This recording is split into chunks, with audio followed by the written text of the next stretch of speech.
In the blinding flash of camera lights, Jiang Lan is a goddess, and the young man holding her is merely an accessory. His name is Zio Kai, and with every click of the shutter, his carefully constructed composure threatens to shatter.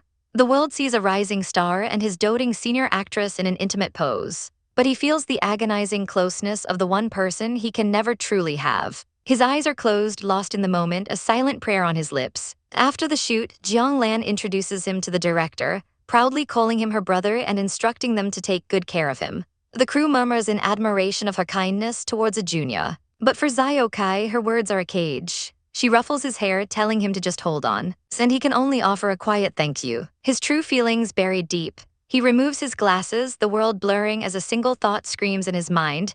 He doesn't want to be her sister anymore. Later, he watches her on screen during an interview, her words echoing his private hell. She tells the world that to her, younger male actors are all like brothers, a professional shield that feels like a personal rejection to him. The ache is a familiar one, stretching back 8 long years. At home, she calls out for him to get her a towel, her voice echoing from the shower with an easy familiarity that tortures him.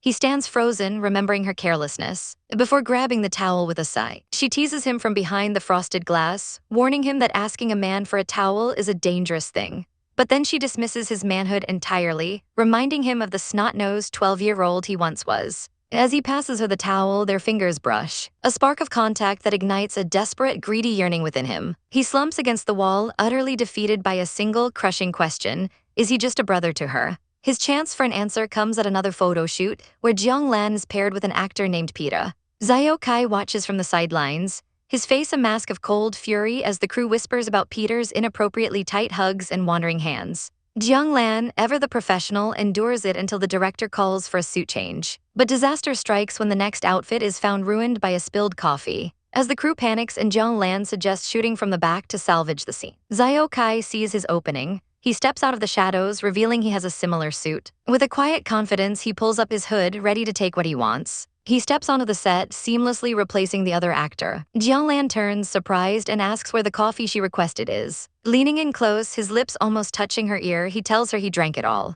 He whispers an apology, not for the coffee, but for what he's about to say, confessing that he couldn't resist because her scent was just too fragrant, and the only reason he ever wanted to become an actor was to get closer to her. For a young Gukai, the world is a cold, lonely place, symbolized by the relentless rain soaking him to the bone at his parents' funeral.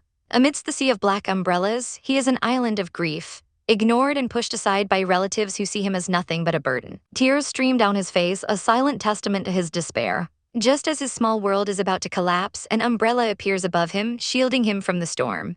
A calm, steady voice tells him that his family doesn't care, but a silver-haired girl named Jiang Lan declares that she will take care of him now.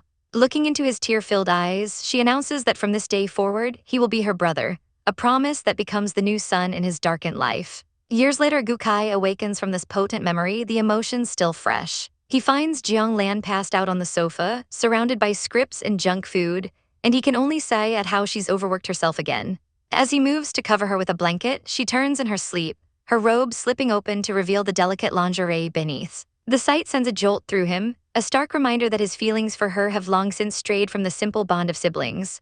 Lost in her dreams, she mumbles about grilled fish, and with a soft sigh, he gently scoops her into his arms. As he carries her to bed, he reflects on how his protective instincts have deepened into something far more complex, a change sealed with a soft kiss on her forehead. Their bond is forged in shared trauma. Jiang Lan's own childhood was a battlefield of her parents' bitter divorce, and her father's cruel neglect after he remarried and started a new family. Her father's eventual violent death only solidified her tough exterior. Now in the present, Jiang Lan is a famous 28-year-old actress and Gu Kai is a 20-year-old idol, a carefully constructed persona hiding a much darker, possessive nature. After a successful press conference for a jewelry line, Jiang Lan stretches, exhausted but pleased, only to realize in a panic that she left the company's priceless necklace in the makeup room. Telling Gukai to wait in the car, she heads back down the sterile hallway alone. But as she approaches, she overhears the venomous whispers of 2 jealous actresses, who are spreading disgusting rumors that she slept her way to the top. A cold fury ignites within her, and she kicks the door open with a bang, shocking the 2 women into silence. They stammer denials, but Jiang Lan ignores them, calmly walking over to the vanity and putting on the magnificent necklace. She turns her beauty and poise a stunning rebuke to their ugliness. When one of them continues to mutter insults, Jiang Lan snaps, slamming her hand against the mirror right next to the woman's terrified face. With a chilling smile, she holds up her phone, informing them she recorded everything and would be happy to share it with their boss. Leaving them paralyzed with fear, she walks back to the garage, only to find Gu Kai waiting just outside the hallway. He simply says he followed her. His sharp eyes notice the small cut on her hand and he gently takes it, wrapping it with a handkerchief. Then, with a look of terrifying devotion, he tells her that if she's ever not careful enough to avoid hurting someone, he will be there to help her clean up the trail. A dark and possessive promise that hangs in the air between them. Jianglan asks her companion Gu Kai if the suit she's holding is okay, but he dryly notes it's just more sportswear fit for a 15-year-old student,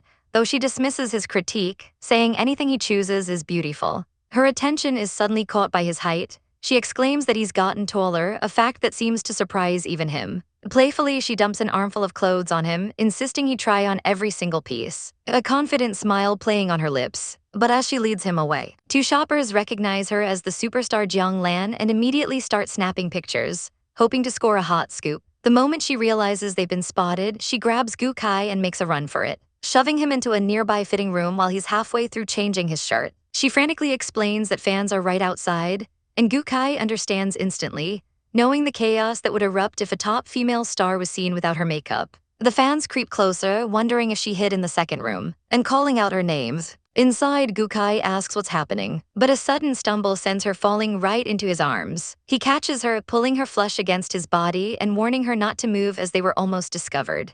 They stand frozen in the tense silence, pressed together in the small space, until she finally whispers to ask if the coast is clear, but he confirms they're still not alone.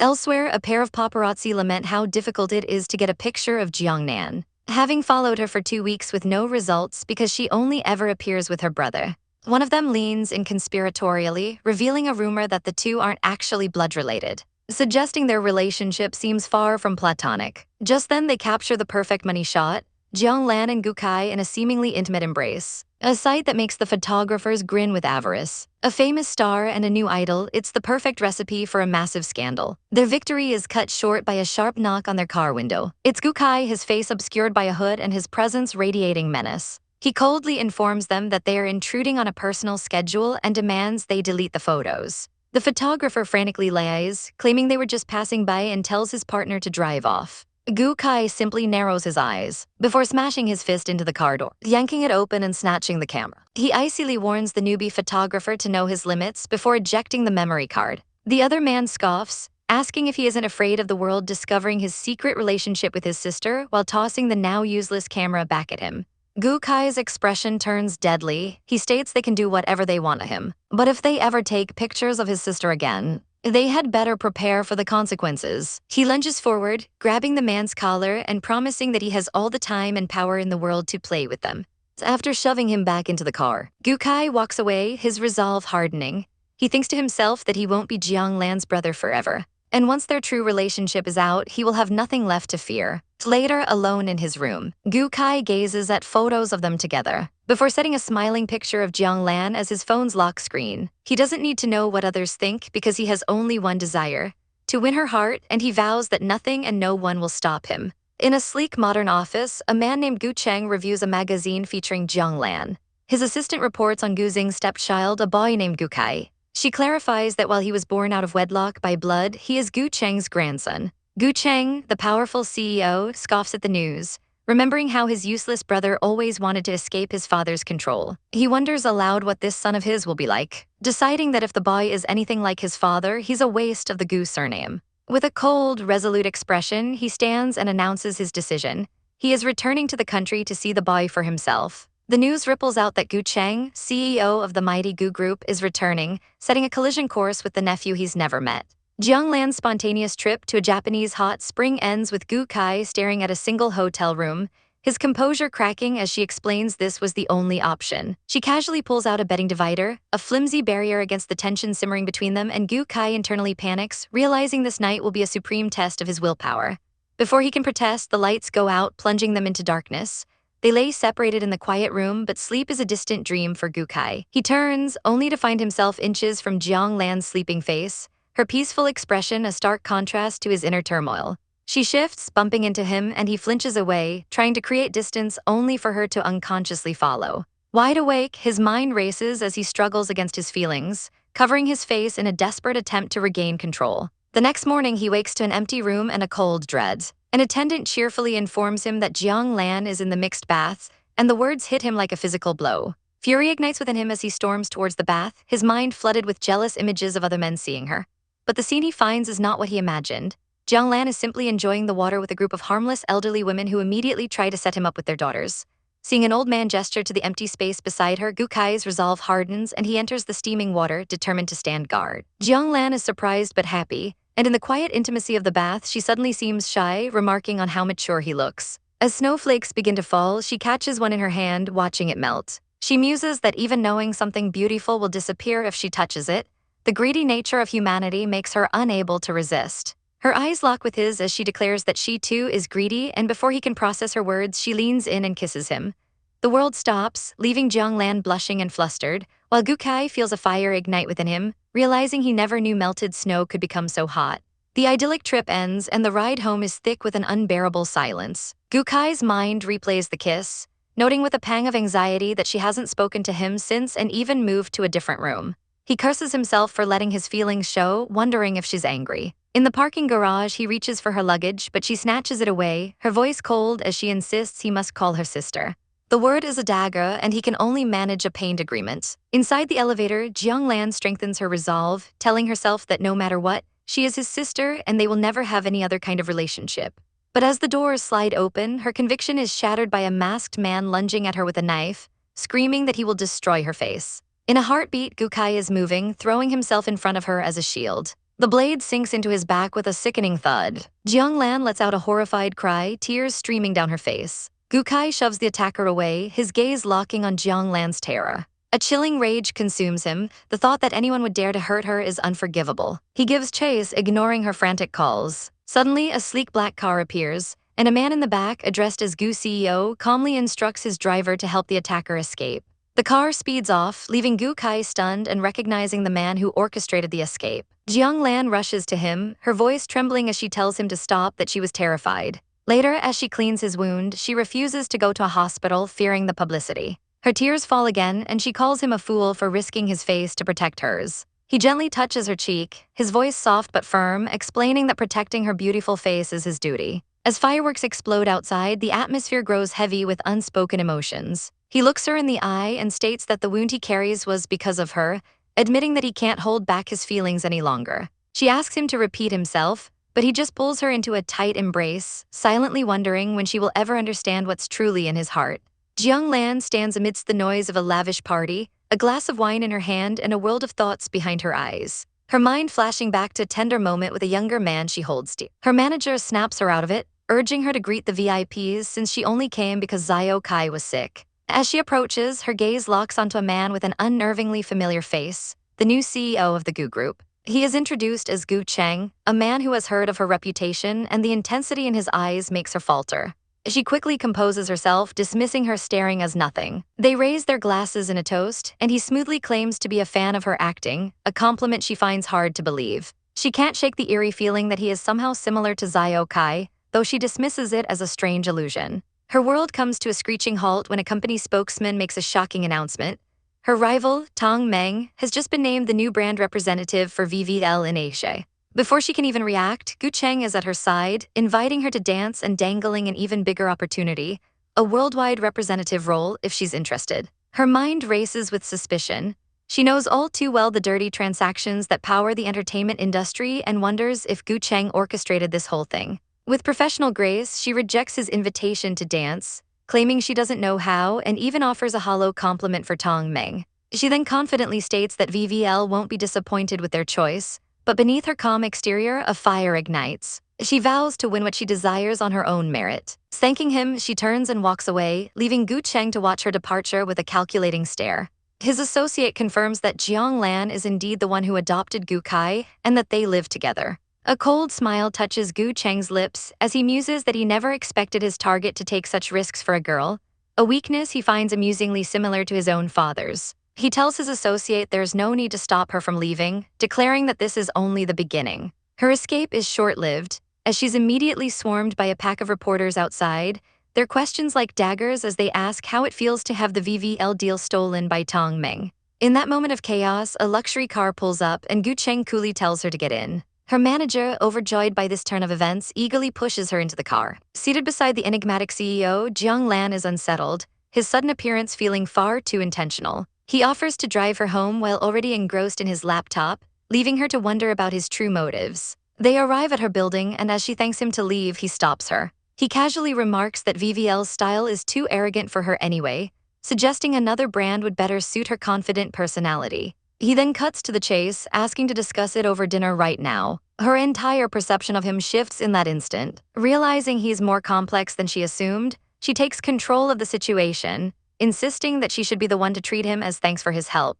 Far away in a quiet apartment, Gu Kai stares at his phone, his heart heavy with worry. He types a message asking when she'll return, only to delete it in frustration. His concern morphs into anger as he types another, asking if she remembers the sick person waiting at home, but he erases that one too. He tries to soothe his own anxiety, telling himself her work is just too busy. His fingers hover over the screen, typing one last desperate plea asking if she's coming home so he can pick her up. Meanwhile, Jiang Lan sits across from Gu Cheng at dinner, where he observes that she's different from other stars who treat food like a crime. She looks down at her plate, her voice laced with quiet determination as she replies that cuisine is not a crime, but laziness is. In a softly lit restaurant, the famous actress Jiang Lan dines with the cool and calculating Gu Cheng, a man whose subtle smile hides 1,000 intentions. Gu Cheng notes her appetite, remarking that she's unlike other stars who treat food as a crime. Jiang Lan coolly retorts that laziness is the real crime, and that one must eat well to fight the endless rumors that plague her life. She acknowledges the competition for the VVL representative role, knowing her public conflict with a rival makes for good entertainment.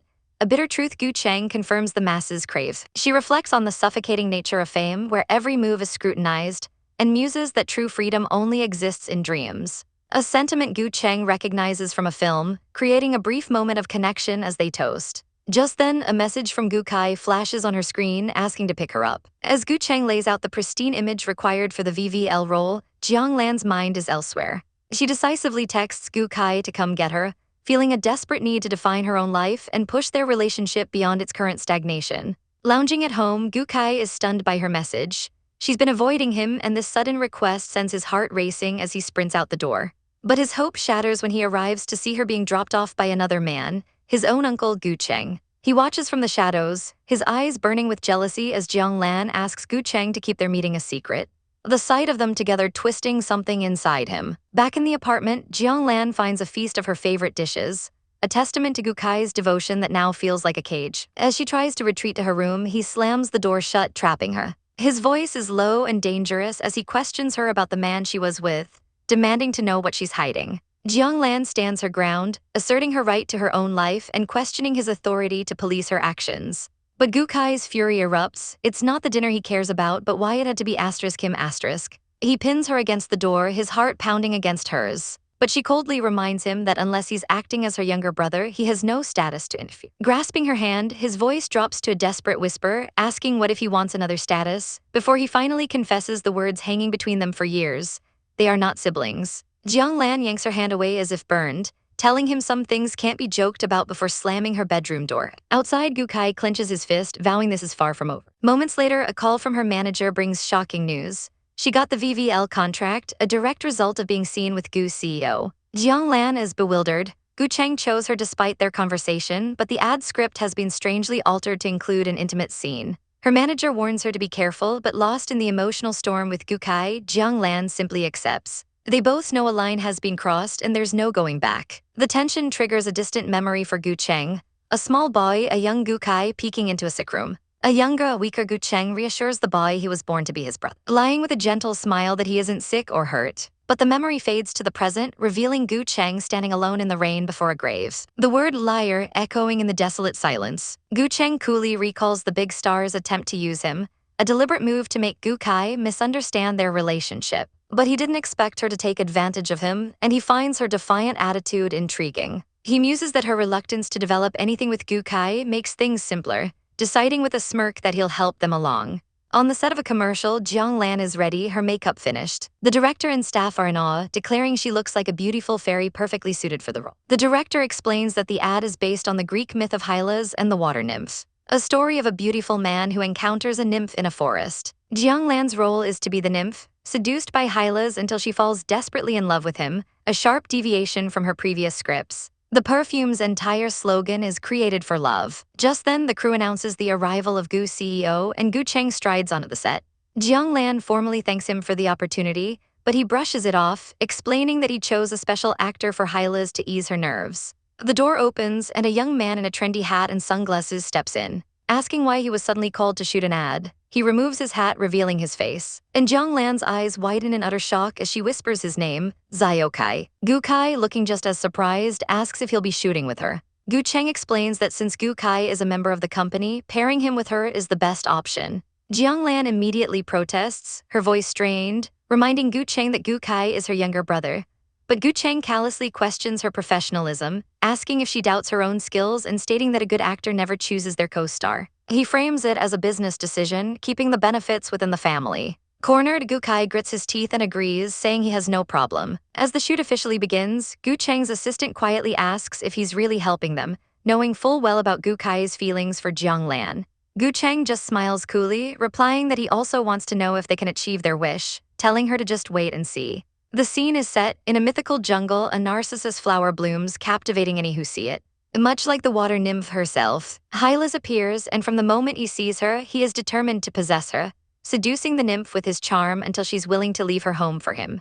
Jiang Lan struggles to get into character, her eyes filled with anything but love as she gazes at Gu Kai. The director yells for them to stop, pointing out that Jiang Lan's expression is completely wrong. She reminds her that Gu Kai is not her brother now. He is Hylas, the man seducing her, and her eyes must be full of love. The director praises Gu Kai's excellent performance to motivate her, even demonstrating the seductive touch required for the role. Watching this, Jiang Lan realizes Zio Kai is giving his all, and a wave of determination washes over her. She tells herself this is her job and she is a professional actor. Asking the director for another chance, the take begins again, and this time Jiang Lan is lost in the fantasy. As she traces his face, she feels her own heart pound, thinking that even if his words are a lie from a script, she is happy. The director calls cut, yelling that the take was perfect. But Gu Cheng, watching from the sidelines, is unimpressed. He coldly states that he still doesn't feel the perfume's attraction and questions her acting. Jiang Lan flinches, wondering if he's retaliating for her previous actions. He warns her not to waste everyone's time if she can't get it right. Thinking fast, the director proposes a change to make the ad more attractive. They should add a kiss to the final scene. The CEO asks if Jiang Lan can do it, given her relationship with Gu Kai. Jiang Lan, her professionalism on the line, assures him she can. Her mind flashes back to a conversation with Zio Kai, where he compared protecting a flower to protecting her. She realizes Zio Kai is no longer just her little brother, he's a talented actor. She must be serious and act this scene out, even if it feels like a sacrifice. As their lips are about to meet, her mind is a whirlwind of conflict. This is what she wishes for, but she fears their relationship will become even more awkward afterward. But at the last second, Gu Kai pulls back, whispering that he's sorry he couldn't do it. He wasn't apologizing for the scene. He was apologizing for loving her, choosing to protect her rather than let the nymph sacrifice herself. His genuine act of love is what brings the perfume's essence to life, proving that only true love inspires willing sacrifice. The director is ecstatic, calling the scene perfect and more attractive than a simple kiss. She challenges Gu Cheng, who says nothing. Jiang Lan reflects on the moment, realizing Zio Kai pulled away not because he couldn't act, but because he was worried about her feelings. Later in a sterile hallway, Gu Kai confronts his older brother, demanding to know why Gu Cheng has come back to the country and appeared before him. Lighting a cigarette, Gu Cheng calmly reveals that their dad told him he had a younger brother, one who is very smart and similar to him. Gu Kai demands to know his true purpose, and Gu Cheng's eyes glint as he states he's here to take him back to the Gu family. Gu Kai scoffs, reminding him that the family has hated and ignored him for over 20 years. Gu Cheng exhales smoke, his voice dropping to a menacing tone. He says he is his own man and he will take back everything that belongs to Gu Zin. His chilling final words echoing in the empty hall, including you. With a steely gaze, Zio Kai decides he wants everything back that is related to Gu Zing, including Zhonglin herself. He sits at his desk, a quiet storm brewing, when Zhonglin enters his room to thank him for the ad shoot. But he cuts through the pleasantries, asking with chilling calm since when he liked her, immediately countering that it no longer matters because he has no intention of stopping now. Jianglin's response shatters his composure. She tells him she will always consider him her biological younger brother. Those are the exact words he never wanted to hear, and in that moment, something inside him breaks. He slams his laptop shut, grabs his packed suitcase, and announces he's leaving, explaining that her rejection is precisely why he can't stay. He can't live under the same roof with this awkward younger brother status hanging over them. His voice is heavy with sorrow as he confesses that meeting her was both the luckiest and most unfortunate thing in his life, a fate cursed by wrong timing and the wrong relationship. He admits he used to blame himself for being born too late, for entering her world when he did. He declares that if he stays, she will only ever see him as a child, so he has to leave. In a final, desperate move, he pulls her into a tight embrace, whispering a promise that when they meet again, they will start over from the very beginning. He walks away, his last words a plea for her to stop seeing him as a little brother. She is left alone in the silent room, numbly thinking that some distance might be for the best. Maybe she hopes he'll slowly forget her. But then her eyes land on his cold medicine, and a jolt of worry cuts through her resolve. She sprints out of the room, calling his name desperately, only to see the tail lights of his black car disappearing down the road. All she can do is slump in despair, silently begging him to take his medicine and not to worry her. Years later, the boy she knew is gone, replaced by a cold and formidable man. Gukai stands on a film set, a gun held steady in his hand, his eyes void of emotion. He executes a violent scene with terrifying precision, firing shot after shot into the silhouettes before him. He presses the barrel of the gun to the last man's head, his face an unreadable mask. And the director yells cut, praising his phenomenal acting. Later, his agent discusses the buzz around him and Jianglin, asking if he's sure he won't participate in a TV show, but Gukai brushes it off, saying he'll do it only if Jianglin agrees. He's then reminded that Jianglin is coming to the set that very afternoon to film a guest role. The part is a cruel mirror of their reality. She plays a cold-hearted woman who once helped the main character, only to be killed by him after his mind was lost to hatred. The irony isn't lost on Gukai. He entered this industry just to be closer to her, yet he feels more distant than ever, trapped beyond a limit he can't cross. Suddenly his phone buzzes, it's Gu Cheng. The voice on the other end is blunt, noting that his past help seems to have been useless now that Gukai has moved out of Jianglin's house. Gukai's patience wears thin, but Gu Cheng finally reveals his purpose. He returned to the country to investigate the cause of Gukai's father's death. He drops a bombshell, claiming his father didn't die from illness, and tells a shocked Gukai to come to the company if he wants the truth. Without a word of explanation, Gukai informs the director he has an urgent matter and bolts from the set.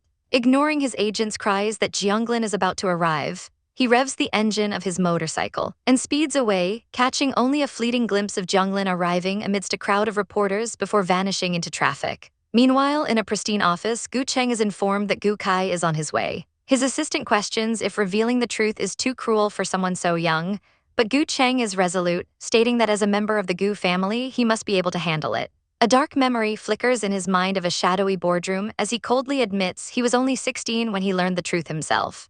The story then flashes back to a simpler, happier time. A 24-year-old Jianglin collapses onto the sofa, exhausted from casting, when a 16-year-old Gukai finds her. She realizes with a jolt that she forgot his Christmas gift, but he smiles, reminding her there are still 10 minutes left and hands her a present.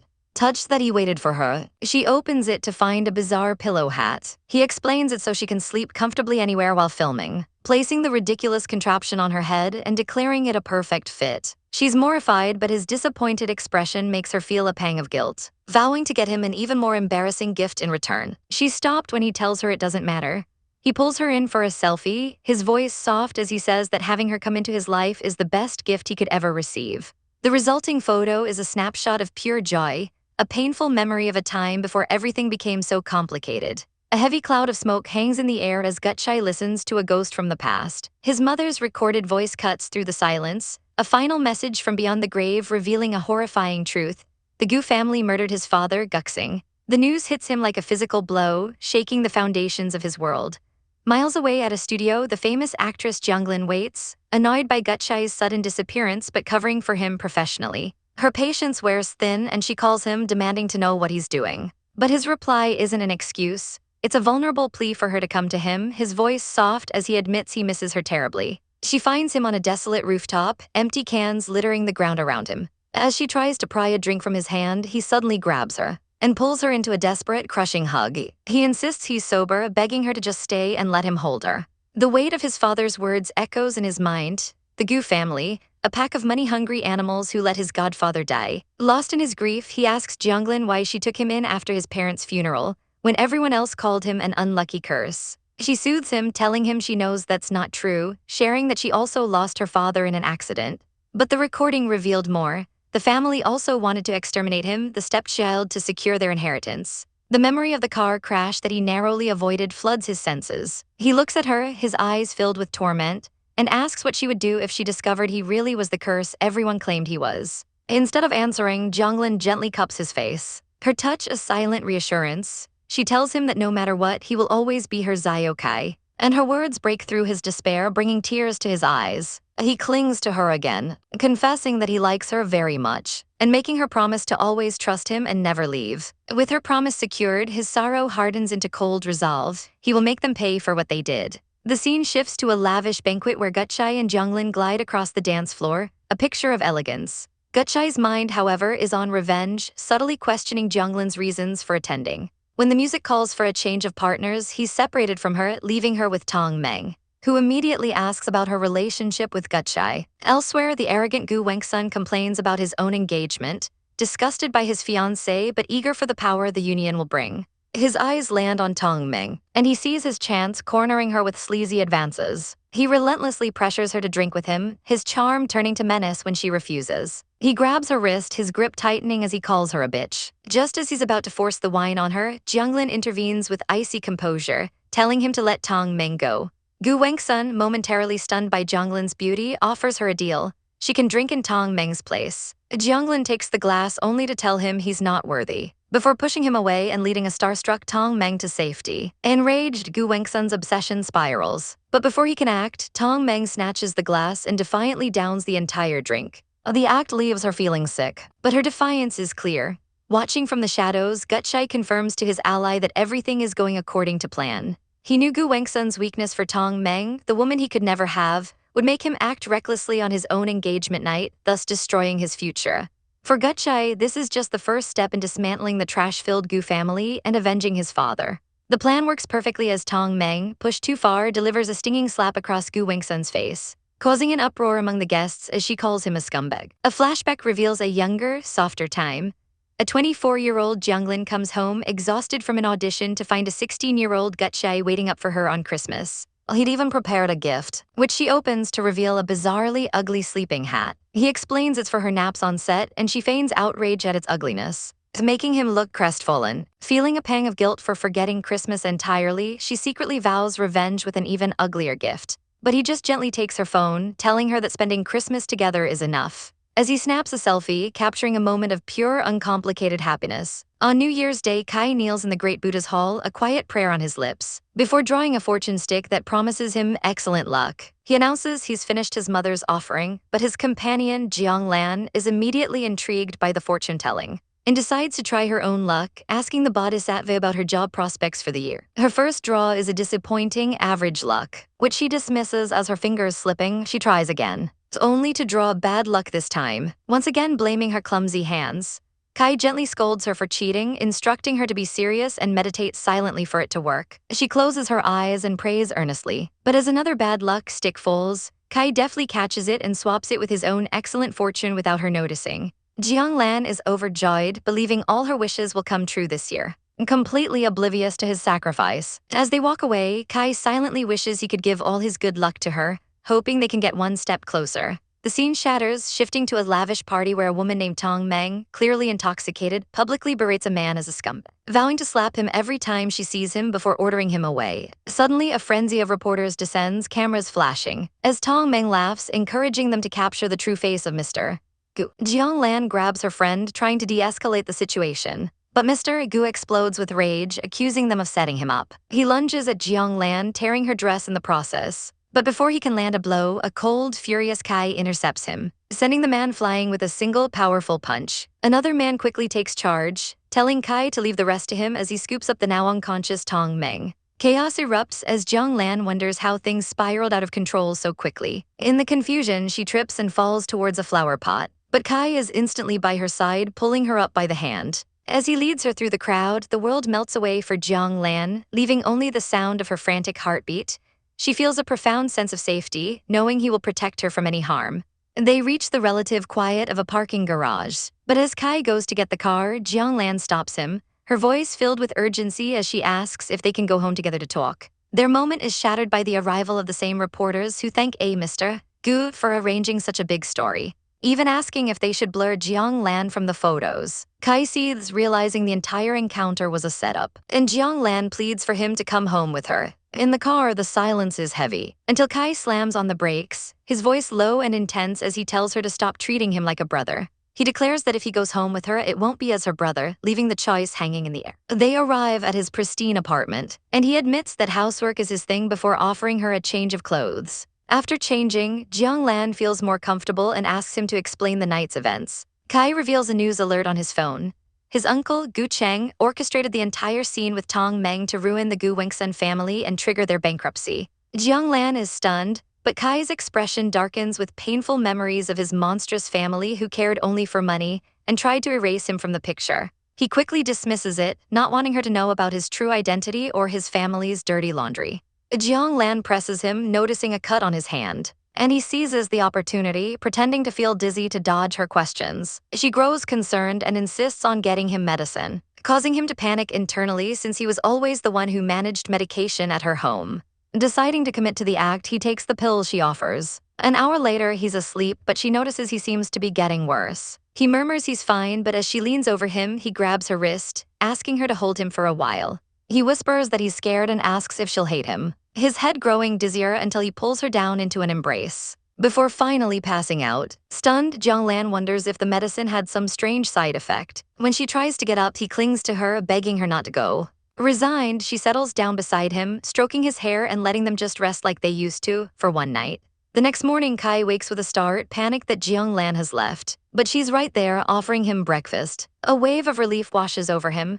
When she teasingly asks if he's feeling better, he insists he's fine, vehemently refusing more medicine. She then tries to resume their conversation from the night before, but he feigns amnesia, asking if he did anything strange. A flustered Jiang Lan denies it completely and flees the room. But she can't hide the smile on her face, admitting to herself how happy she was that he stayed. Watching her go, Kai feels a quiet resolve, knowing he doesn't want to let her go ever again. Gu Kai bolts upright in bed, his heart pounding from a nightmare. He had dreamt of Jiang Lan's wedding, her saying "I do" to another man, and the moment they leaned in to kiss shattered his sleep. The terrifying vision clings to him as a notification dings on his phone.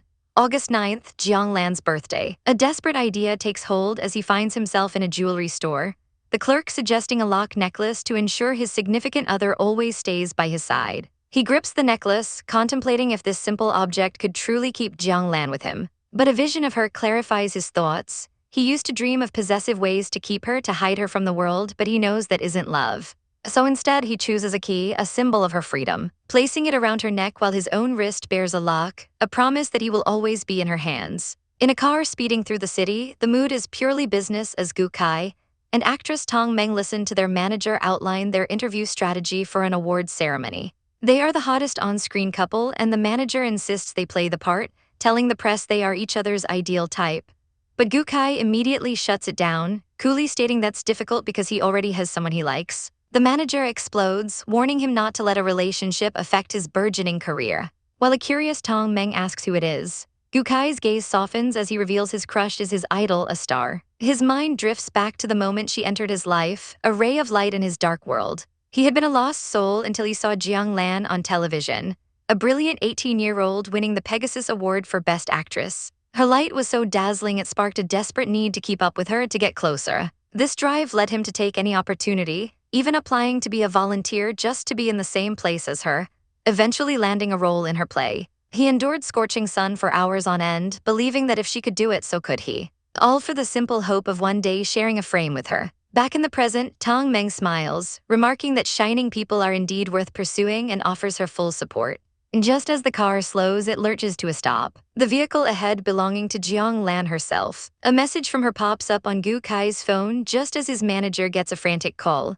The actor meant to walk the red carpet with Jiang Lan has canceled at the last minute. Tong Meng gasps, realizing Jiang Lan is stranded without a partner. As the manager scrambles to find a replacement, Jiang Lan texts Gu Kai that there's no one else available. Tong Meng suggests she and Gu Kai could go, a perfect senior-junior pairing. But Gu Kai has a better idea. With sudden determination, he throws open the car door, declaring that he and Jiang Lan came together. The manager tries to stop him, scolding the newcomer for trying to ride the coattails of an award-winning actress. But Gukai's resolve is firm. He states coolly that no one is more suitable than him, thanking Tong Meng for the reminder that good things should be kept in the family. He steps out into a blinding storm of camera flashes, taking Jiang Lan's hand and leading her onto the red carpet.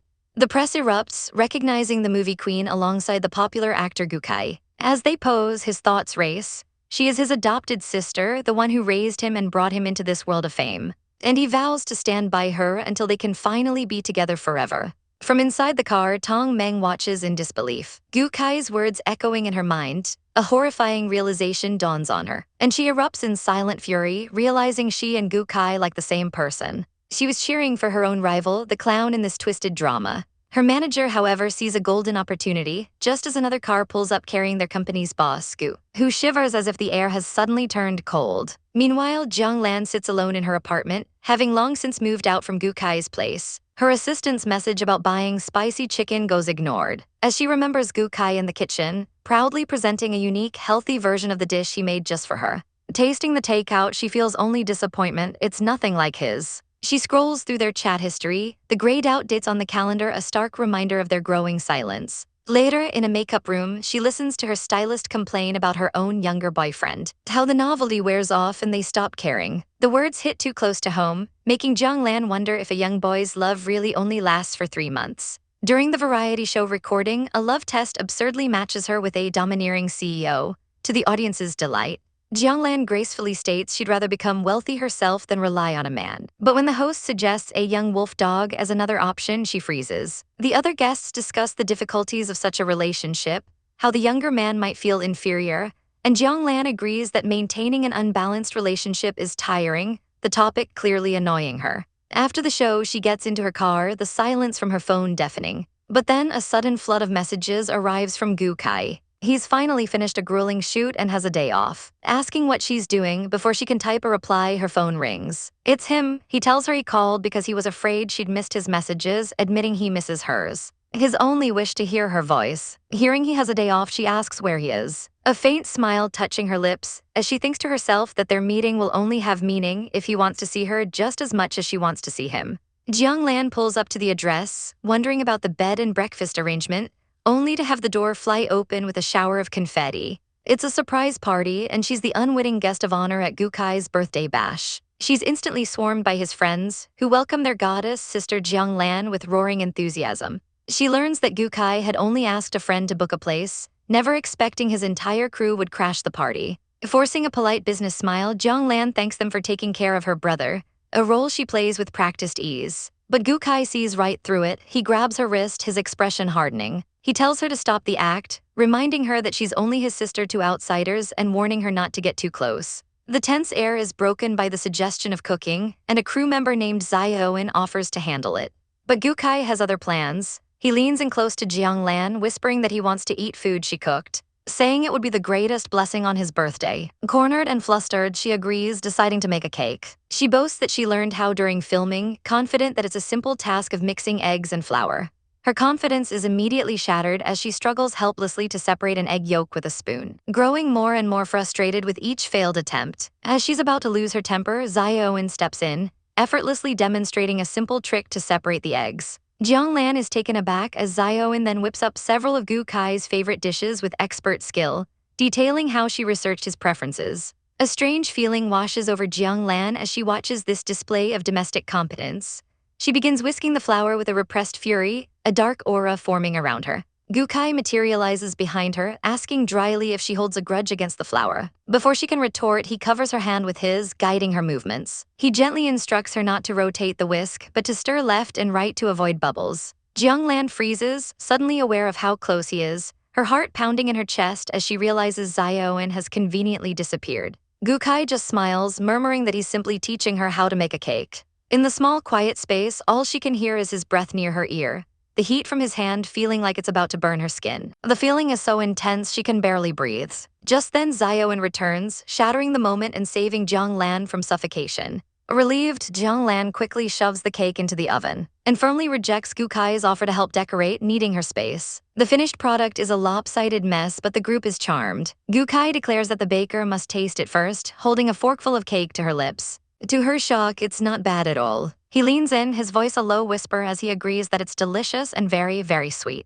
His proximity and the double meaning in his words send a blush creeping up her neck. As she serves the others, he watches her with a knowing look, confident that he has all the patience in the world for what's to come. Elsewhere in a sleek office, a man named Mr. Gu listens as his assistant nervously reports that the artist Tong Meng has cleared her schedule until Christmas, all to prepare a special gift. At the company Christmas party, Tong Meng has a mission: find the gift from her idol, Jiang Lan. Having cheated by getting a description from Jiang Lan's assistant, green wrapping with a gold ribbon, she quickly spots her prize on the towering tree. She triumphantly retrieves it, hugging the box close, her childhood Christmas dreams seemingly complete. But upon opening it, her joy turns to sheer confusion as she finds a bottle of expensive whiskey. Mr. Gu appears, coolly informing her that it's his gift, a limited edition not yet for sale. He then holds up the gift she so lovingly prepared. Tong Meng lunges for it, mortified, but he holds it aloft, easily opening it to reveal a fan-made photo box. He proceeds to read her heartfelt, cringy fan letter aloud, causing her to die from social anxiety as he recites her praise of Jiang Lan being the brightest star in the universe. He grabs her wrist when she tries to stop him, asking if she's ashamed. Defeated, she asks for it back, but he scoffs, calling her hard work colorful crap and a waste of time. He declares he signed her for her artistic value, not her fangirl tendencies, and informs her he's keeping the box until she proves herself worthy. His cruel words strike her like lightning, forging her humiliation into cold determination. The incident becomes a recurring nightmare, but it only fuels her resolve. Vowing to get her gift back, Tong Meng throws herself into her work with an unprecedented ferocity, impressing her entire team with her renewed passion and professionalism. Her newfound drive culminates during a board meeting where Mr. Gu is presenting.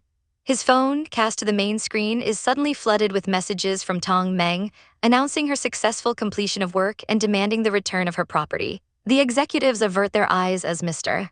Gu, with an unshakable poker face, turns off the screencasting and continues the meeting. Days later, Tong Meng is on the verge of tears in her dressing room, frustrated by his silence, when a package from the company arrives. Inside is her photo box, returned at last, accompanied by a small card that reads, "A reward for hardworking kids. Merry Christmas." A genuine smile finally breaks through her frustration. Later, Mr. Gu checks his phone to find a picture from Tong Meng, holding up a gingerbread man with the message, "It's time to say Happy New Year." He allows a ghost of a smile to touch his lips as he types back a simple reply. Backstage at the Spring Festival Gala, the final 5 minutes tick away in a flurry of chaotic energy. But for Jiang Lan, the world feels slow and distant. A stylist puts the finishing touches on her hair as she stares blankly into the mirror. Her assistant sighs, remarking that it's been 3 long years since Jiang Lan has been home for New Year's Eve dinner.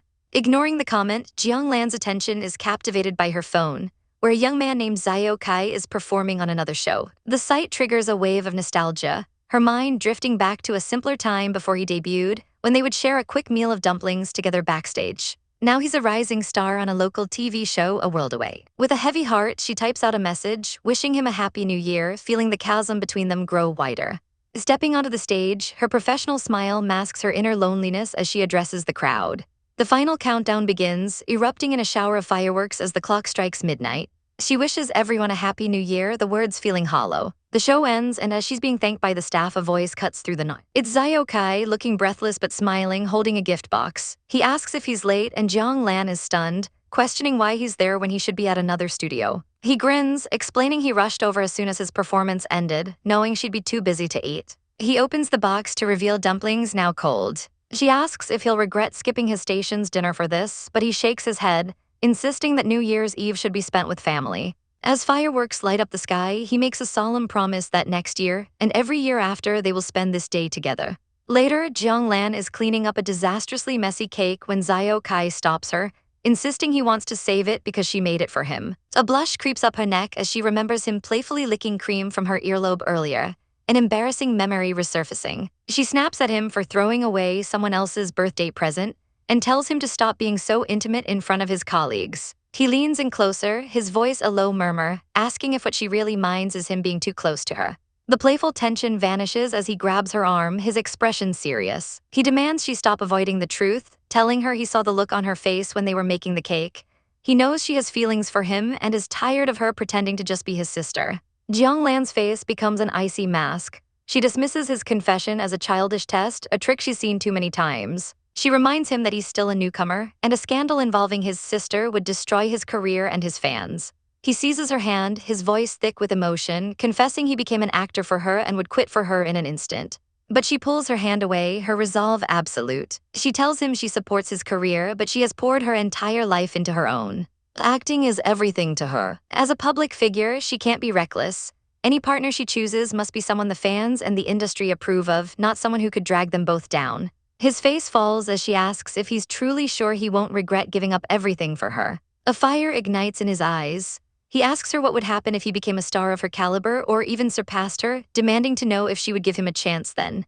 Changing the subject, Jiang Lan mentions a friend complained about her rejecting all their joint scenes, then pulls out a script. It's an S-level spy film she's headlining, and the producer thinks a role in it would be perfect for him. She looks at him intently, telling him it's not easy to reach her level, but this is an opportunity he must seize to climb up and stand beside her. In the script reading for the new project, the producer, Sun Hao, explains the drama is their top priority. Xiao Kai's heart sinks when he learns he's once again been cast as her younger brother. He interrupts to ask who will play the male lead, Lai Chengjiang. The producer says the role is open since most suitable actors are unavailable. Seeing his opening, Xiao Kai boldly declares that he wants a chance to compete for it. The producer scoffs, dismissing him as just another naive young actor. He describes the extreme complexity of the character, a hateful orphan turned spy, secretly in love with the heroine he can never have. It's a role far too difficult for a newcomer. Suddenly, Xiao Kai's entire demeanor shifts. He props his foot on the table, his eyes turning cold and dangerous as he asks the producer if he doesn't trust him.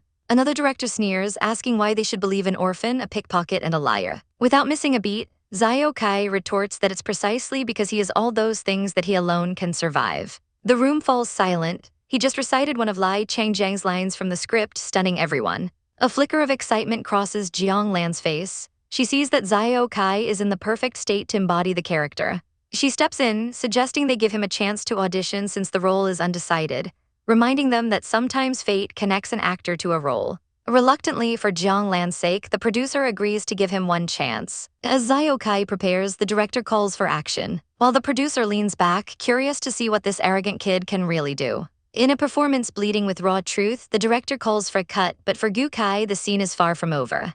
Jiang Lan, embodying her role as Su Kaiming, had just shattered him, her words echoing in the silence of the set. He was nothing but a useful tool, a knife that made the mistake of developing feelings. She declared coolly that she didn't need him anymore, her dismissal a final, brutal blow. In a surge of desperate fury, Gu Kai had slammed her against the wall, his eyes burning with betrayal as he roared that he was not her dog. But her expression remained unchanged, a mask of cold indifference, as she turned and walked away into the light, leaving him in the shadows. The weight of his unscripted despair crushed him. He slid to the floor, the act melting away to reveal genuine heartbreak, tears carving paths down his face as he crumbled completely. While the director and producer erupted in applause, praising their incredible performance, Jiang Lan approached the broken actor on the floor. She gently placed a hand on his shoulder, urging him to cheer up, telling him his powerful acting had impressed everyone. But he could only whisper the devastating truth: it wasn't acting. He seized her hand, his voice trembling as he pleaded that if she ever grew tired of him, she wouldn't push him away, promising he would leave on his own. For a moment, the ice in her eyes thawed as she called him her silly brother, assuring him she could never not want him. This small victory was short-lived. The producer called him over, officially granting him the role of the male lead, Lai Chengjiang. But as Gu Kai gave his thanks, the director wondered who could play the part of Su Kiliang. A sly smile touched Jiang Lan's lips as she announced she had someone in mind for her younger brother, pulling out her phone to show them a picture of a handsome silver-haired boy named Xia Yin. Gu Kai's world tilted on its axis. She had another brother. Elsewhere on the studio lot, another actress, Tong Meng, was struggling through her scene, her eyes aching from exhaustion. Deciding to take a break, she scrolled through her phone and lit up with excitement upon seeing Jiang Lan was also filming nearby. Her fatigue forgotten, she gushed over the beautiful lady in the chengsam and rushed off to visit her idol. Back on Gu Kai's set, the official filming began. His rival for the part, Gu Kai, offered a backhanded congratulations, handing him a red envelope while warning him that the role was a double-edged sword that could either make him a star or destroy him. Just then, Tong Meng burst onto the scene, playfully demanding a red envelope for herself. After getting one, she bounded over to Jiang Lan, declaring she was there for a visit. Jiang Lan politely excused herself to speak with the director, leaving Tong Meng swooning. Her joy was quickly shattered when her co-star, Gu Kai, cheekily revealed that he was actually the male lead and would be playing Jiang Lan's on-screen couple, leaving Tong Meng to stare in horror at her own far less glamorous pairing. The situation grew more complicated with the arrival of Xia Yin, who presented Jiang Lan with a gift of homemade cookies. to thank her for the recommendation. Gukai's jealousy flared as he watched them. He strode over, snatched a cookie from her hand, and claimed he was starving. He then introduced himself to Xia Yin, his voice laced with territorial warning, telling him not to waste Jiang Lan's time. Xia Yin, ever cool, simply noted Gukai's jealousy and shook his hand. Channeling his frustration into his performance, Gukai flawlessly executed his next scene, disarming a gunman with brutal efficiency in a single take. The director was ecstatic. Wiping away the fake blood, Gukai felt his skills sharpening. But his satisfaction vanished when he saw Jiang Lan in an intimate discussion with Xia Yin. He seethed, noticing how Xia Yin was deliberately mirroring her style and sticking to her like glue. A closeness that felt far too affectionate for mere siblings. His suspicions were confirmed when he found an online poll about Jiang Lan's best on-screen partner, with Xia Yin winning by a small margin. Scoffing at the act, Gukai approached them, smoothly interrupting their script session by resting his head on Jiang Lan's shoulder and asking for an acting lesson of his own. A tense exchange followed, with Xia Yin subtly mocking him as a senior who didn't need help. After Xia Yin was called away, Gukai quietly warned Jiang Lan about his tricks. She turned to him, a mysterious smile playing on her lips, and asked if he preferred her when she was normal, a loaded question that sent a jolt through him. It was her way of telling him she wasn't interested in the puppy type, and in that moment he knew he'd won. She leaned in, reminding him softly that he was her lover now. When she then asked if he still cared about his younger brother, he was confused. She explained that he was so deep in character, she'd briefly lost herself in her own role's perspective. A wave of guilt washed over him as she was called to the set. As he watched her walk away, he realized his earlier impassioned plea had been a slip of the tongue, the character's feelings spilling into his own. And he covered his mouth in embarrassment, wishing the cameras had been off. Xia Yin scrolls through his phone with a smug smile, basking in the online adoration for his fabricated caring brother persona with Jiang Lan. His broker's voice cuts through the satisfaction, questioning if he's getting too close to the actress. Xia Yin waves it off, claiming he's merely following the producer's wish to create a compelling, rich sister-brother dynamic on screen. His broker warns him about the dangers of rumors for an idol, but he just laughs, a cold, calculating look in his eyes. He scoffs at the idea he'd actually pursue Jiang Lan, admitting it's all just a calculated move to hype up their on-screen pairing and leech off her fame. Looking at her photo, he notes that the longing in her eyes isn't for him, but for someone else entirely, a fact he finds morbidly amusing. He meekly accepts a script from his broker, the perfect image of a focused actor, but his mind is already elsewhere. Meanwhile, in another room, Gukai's assistant fumes over Xia Yin's blatant marketing tactics. Jiang Lan, however, remains unbothered, stating she knows he's just using her popularity. When Gukai asks if she's really going to let him drain her influence, she calmly advises him not to be rude to colleagues, asserting that she is not some disposable resource. She places a comforting hand on his head, her voice serene as she compares herself to the sun, whose light cannot be diminished. She tells him not to worry because she can always see who is truly kind to her. The call to set pulls them into another world, one of blood and desperation. Jiang Lan, now the elegant Su Yanming, discovers a beaten and broken Lai Changzheng, played by Gukai, slumped in an alley. Without hesitation, she tears a piece from her own exquisite dress to bandage his wounds. Her voice firm as she tells him that if he wants to live, he must follow her. He weakly asks why she saved him, his eyes filled with suspicion. She coolly informs him that his skills are useful to her purpose. A broken laugh escapes his lips as he reveals his name. Chang Gung means jinx, a curse that has followed him since birth, claiming his parents and brothers. He smashes his bloody fist into the ground, screaming in despair, questioning why a person like him should even exist. Unfazed, Su Yanming directs his gaze to the sky, pointing out the morning star, the brightest light before the dawn. She suggests he could be like that star, a guide for those lost in the night, and extends her hand to him. The image triggers a flash of a different memory, another woman, her hand outstretched, before he's pulled back to the present. That single moment of kindness sealed his fate. Later, alone and bandaged, he clutches the fabric from her dress as if it were a holy relic, hopelessly in love. Back on the real-world set, makeup artists whisper that Gukai has been acting strangely, possessed by the dark and miserable spirit of his character. When Jiang Lan approaches him, he's lost in the script, confessing his anxiety about their upcoming parting scene. He walks off to rehearse alone, his mind a battlefield. The lines of the script haunt him, her character's cold words about using him like a tool, a knife that feels nothing. He feels her overwhelming presence on set, her acting prowess completely suppressing his own, controlling his every reaction. The role is consuming him, his desire for her merging with his characters until it becomes an uncontrollable inferno. In a moment of madness, he grabs her, kissing her with all the fury of Lai Changzheng, roaring that he's not her dog. His mind screams with the forbidden need to possess her. The director, far from angry, shouts for them to hold the pose, praising the raw emotional tension. Later, Jiang Lan examines the small wound on her neck in the mirror. Gukai apologizes, but she dismisses it as a dedication to their art, even praising his improvisation. He gently places a band-aid over the mark he made, silently admitting to himself that while she effortlessly plays a role, he has to exhaust his entire being just to keep up. He recalls a childhood memory of her blowing on his scrapes, but she brushes it off as a childish trick. His expression darkens as he asks her when she will finally treat him like an adult. On the set for the snowy train station scene, Gukai finds Jiang Lan again. The director calls action and they begin their farewell. She tells him to keep a low profile, promising to return with their birth. For her character, it's a hopeful goodbye, but for his, it is the end. As the train whistle blows, he suddenly lunges through the window, capturing her lips in a desperate, unsanctioned kiss. The director immediately yells, "Cut." Gukai's brother slams his fist against a post in frustration, having watched this scene fail 7 times. He confronts Gukai, sarcastically asking if he's destined to make mistakes in every kissing scene with Jiang Lan. He then orders them to a private room to practice until they get it right. Alone, Jiang Lan finally asks what's bothering him. Gukai's voice is strained as he confesses he can no longer tell where his character ends and he begins. She tries to reassure him that all actors experience this, but his desperation cuts her off. He admits that when it comes to her, he is terrified, afraid that if he crosses that final line, there will be no coming back. Gukai is trapped between fiction and reality, his heart heavy with a single fear. If he crosses the line, there's no going back. His co-star, the seasoned actress Jiang Lan, sees his turmoil, her gaze filled with understanding. She reassures him, sharing that she too once struggled with immersing herself too deeply in a role. He confesses he can't tell the difference between himself and the character anymore, a vulnerability that hangs in the air between them. Seizing the moment, Jiang Lan suggests they switch roles to rehearse a pivotal scene. She will play his part, Lai Changjing. She explains the script's silent direction where Lai Changjing kisses Su Kaiming, a confession made without words, drowned out by a train whistle. It's a moment that must be filled by pure emotion, an understanding that transcends the written word. The scene resonates deeply within Gukai, mirroring his own lonely nights spent staring at his phone, waiting for a message from her.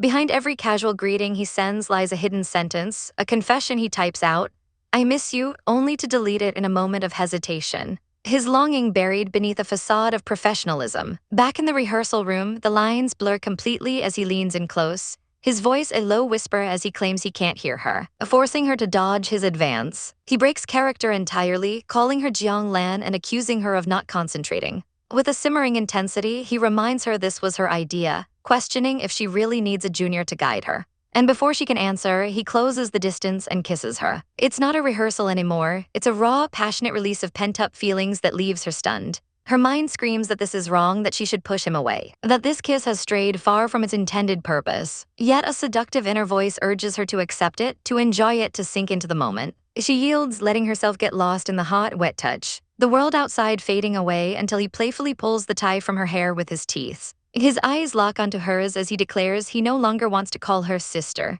The word a barrier he's determined to shatter as he asks for permission to be more. The scene dissolves into a beautiful, heart-wrenching fantasy of their characters embracing on a snowy platform, loving each other before a final farewell. It's a perfect, tragic dream that ends when Jiang Lan wakes with a start in her bed.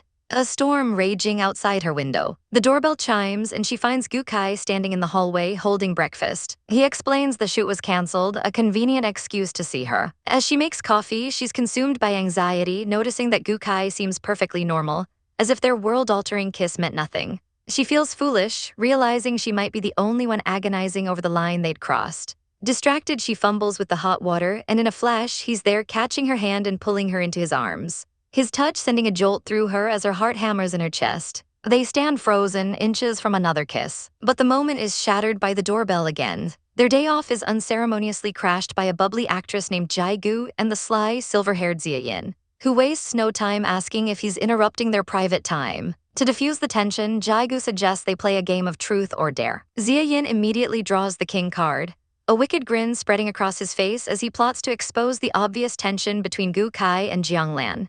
He recalls their disastrous kissing scene and how it miraculously became perfect after they practiced alone, convinced something happened between them. He chooses adventure, ordering numbers 1 and 3 to perform a princess hug. But his scheme backfires when Jae-gu excitedly reveals she's number 3. She throws herself into Jiang Lan's arms, squealing with delight and demanding Gukai take a picture of her peak life moment.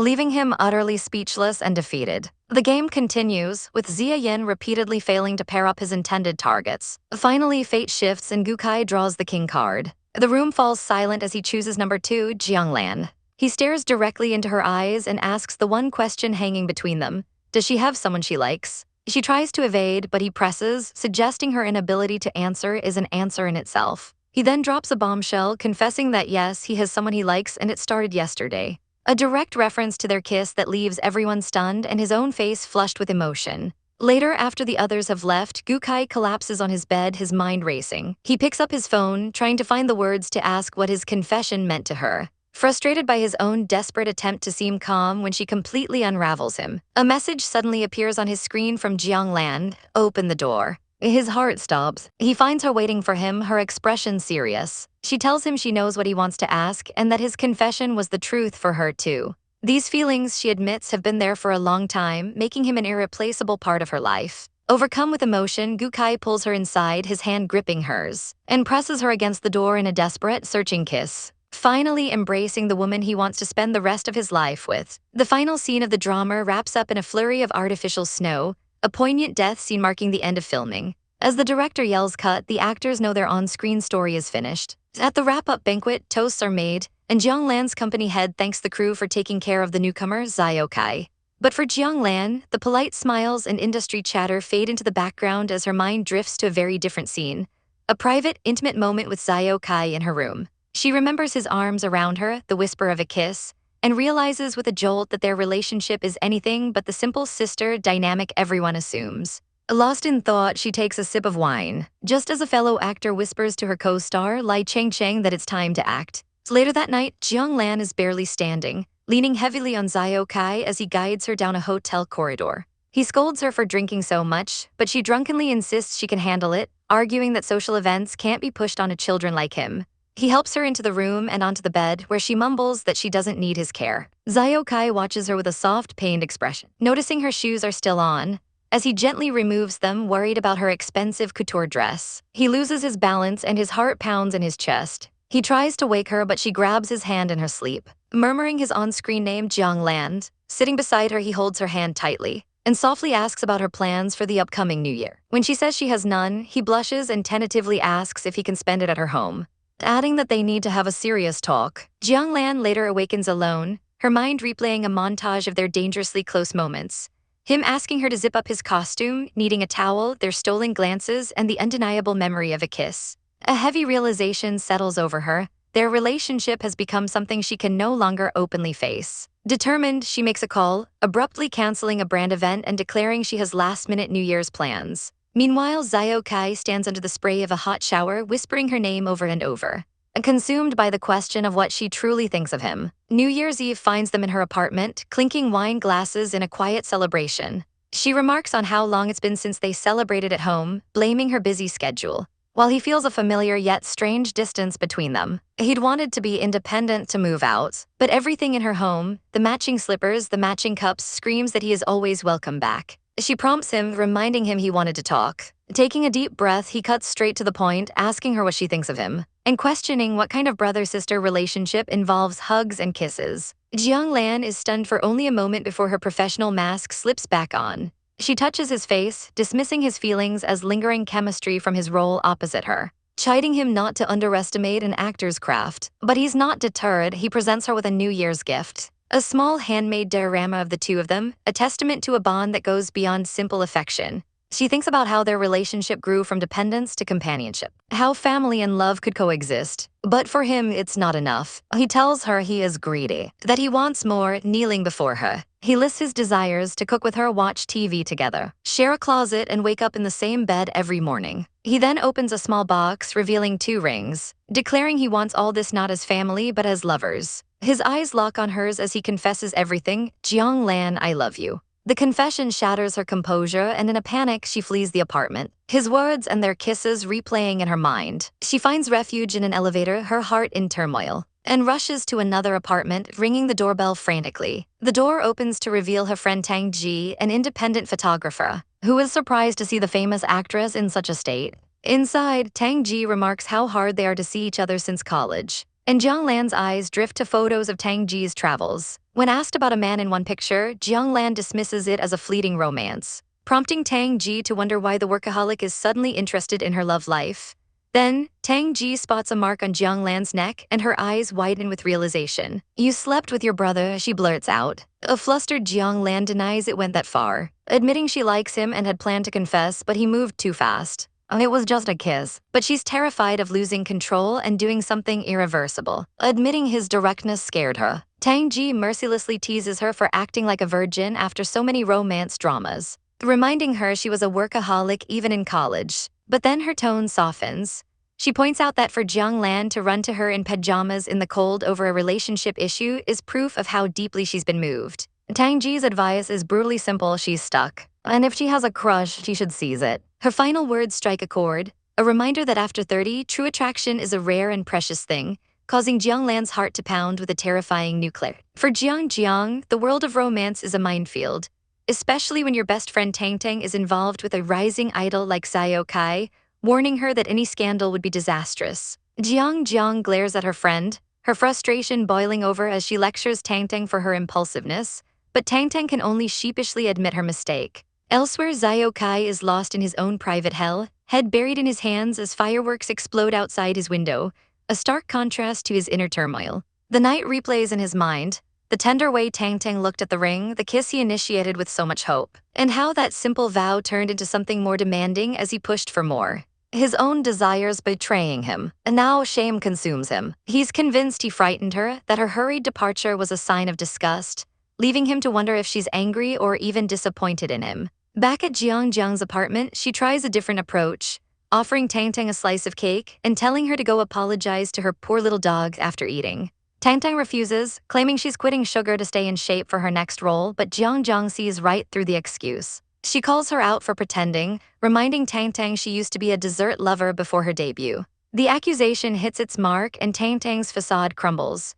She confesses the painful truth of her life as a movie queen. She doesn't dare eat the food she likes, and she doesn't dare hug the person she loves. To her, desire is a simple thing to control, like a piece of cake you decide not to touch. But after so long, the sweetness is overwhelming. Impressed, she asks if Jiang made it, who smugly asks if she plans to learn the recipe for her dog. Meanwhile, Xiao Kai's hope continues to fade as the clock ticks past 11:30 p.m. He sits alone, stewing in his anxiety, his eyes falling on the untouched ring box on the table. His heart sinks. This feels like a rejection. He remembers his own foolish words, promising he would leave if she ever stopped wanting him, and clenches his fist in frustration. But just outside his door, Tang Tang hesitates, wrestling with how to apologize without it sounding too cheesy. She takes a breath and finally opens the door, only to be met with Xiao Kai's heartbroken gaze. Seeing her standing there with a suitcase, he immediately assumes the worst, his voice trembling as he asks where she's going so late.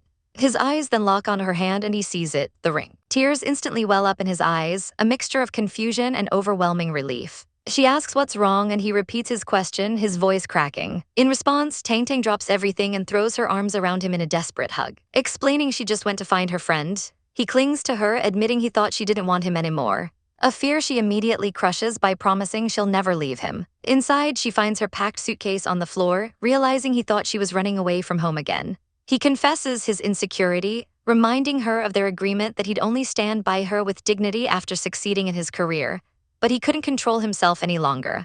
Tang Tang is stunned, finally understanding how deeply her actions affect his fragile heart.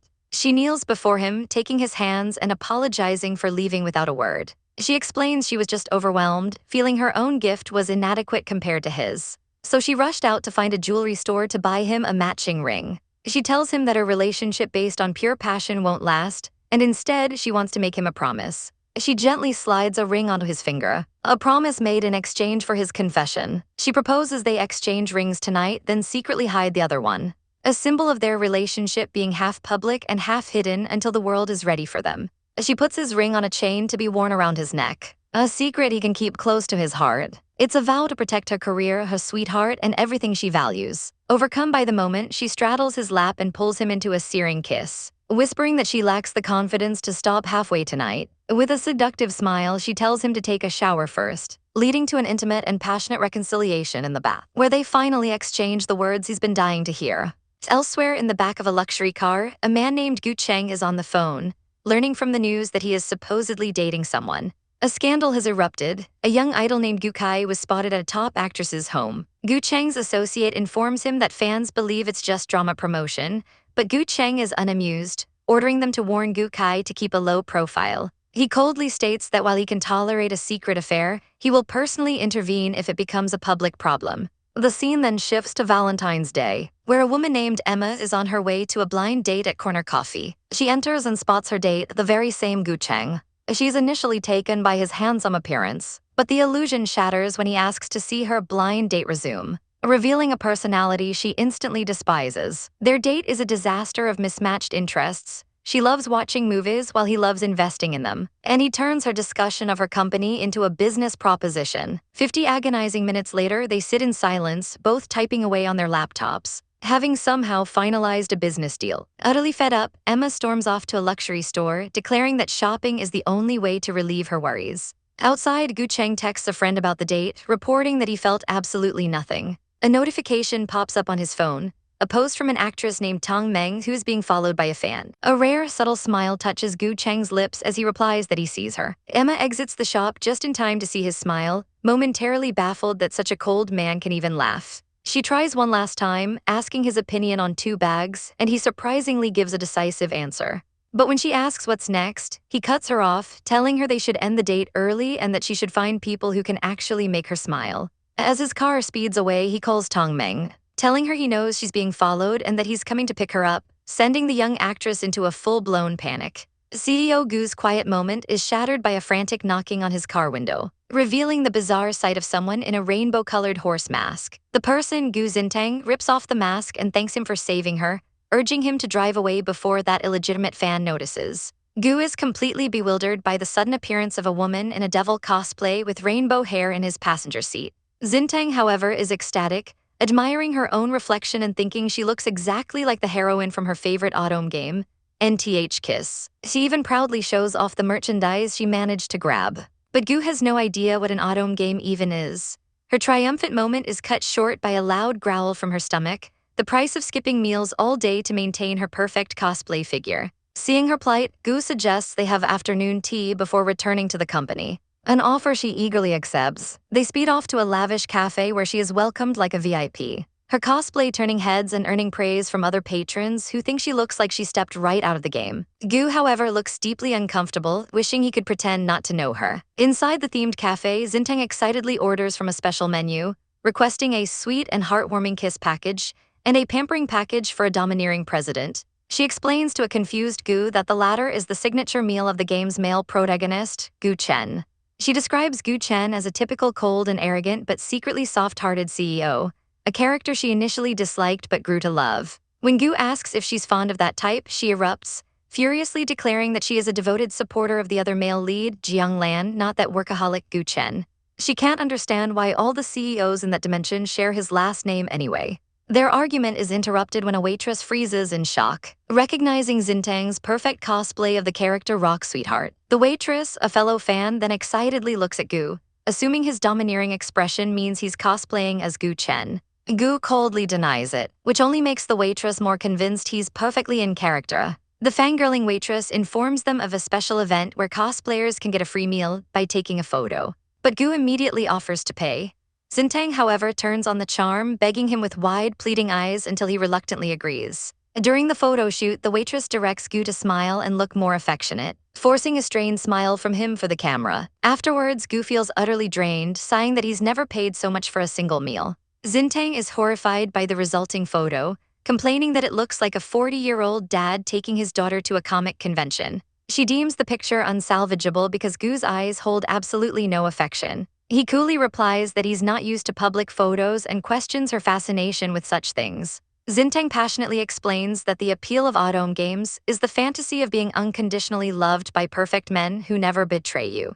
Realizing she's oversharing, she stops herself, expecting him to call her childish. To her surprise, Gu thoughtfully acknowledges that it's a work that provides emotional value. Thrilled by his understanding, she offers to help him download the game, but he dismisses the idea. Undeterred, she snatches his phone to install it for him, and he simply lets her be. Just then, a man approaches their table and Zintang's world stops. It's the real Jiang Lan. The celebrity compliments her cosplay and asks for a photo with her. Xintang panics, worried about the trouble it could cause if a photo of them surfaces online. Before she can answer, Gu stands up, announces it's time to go, and firmly pulls her away. He then turns to a stunned Jiang Lan and declares that she is Mrs.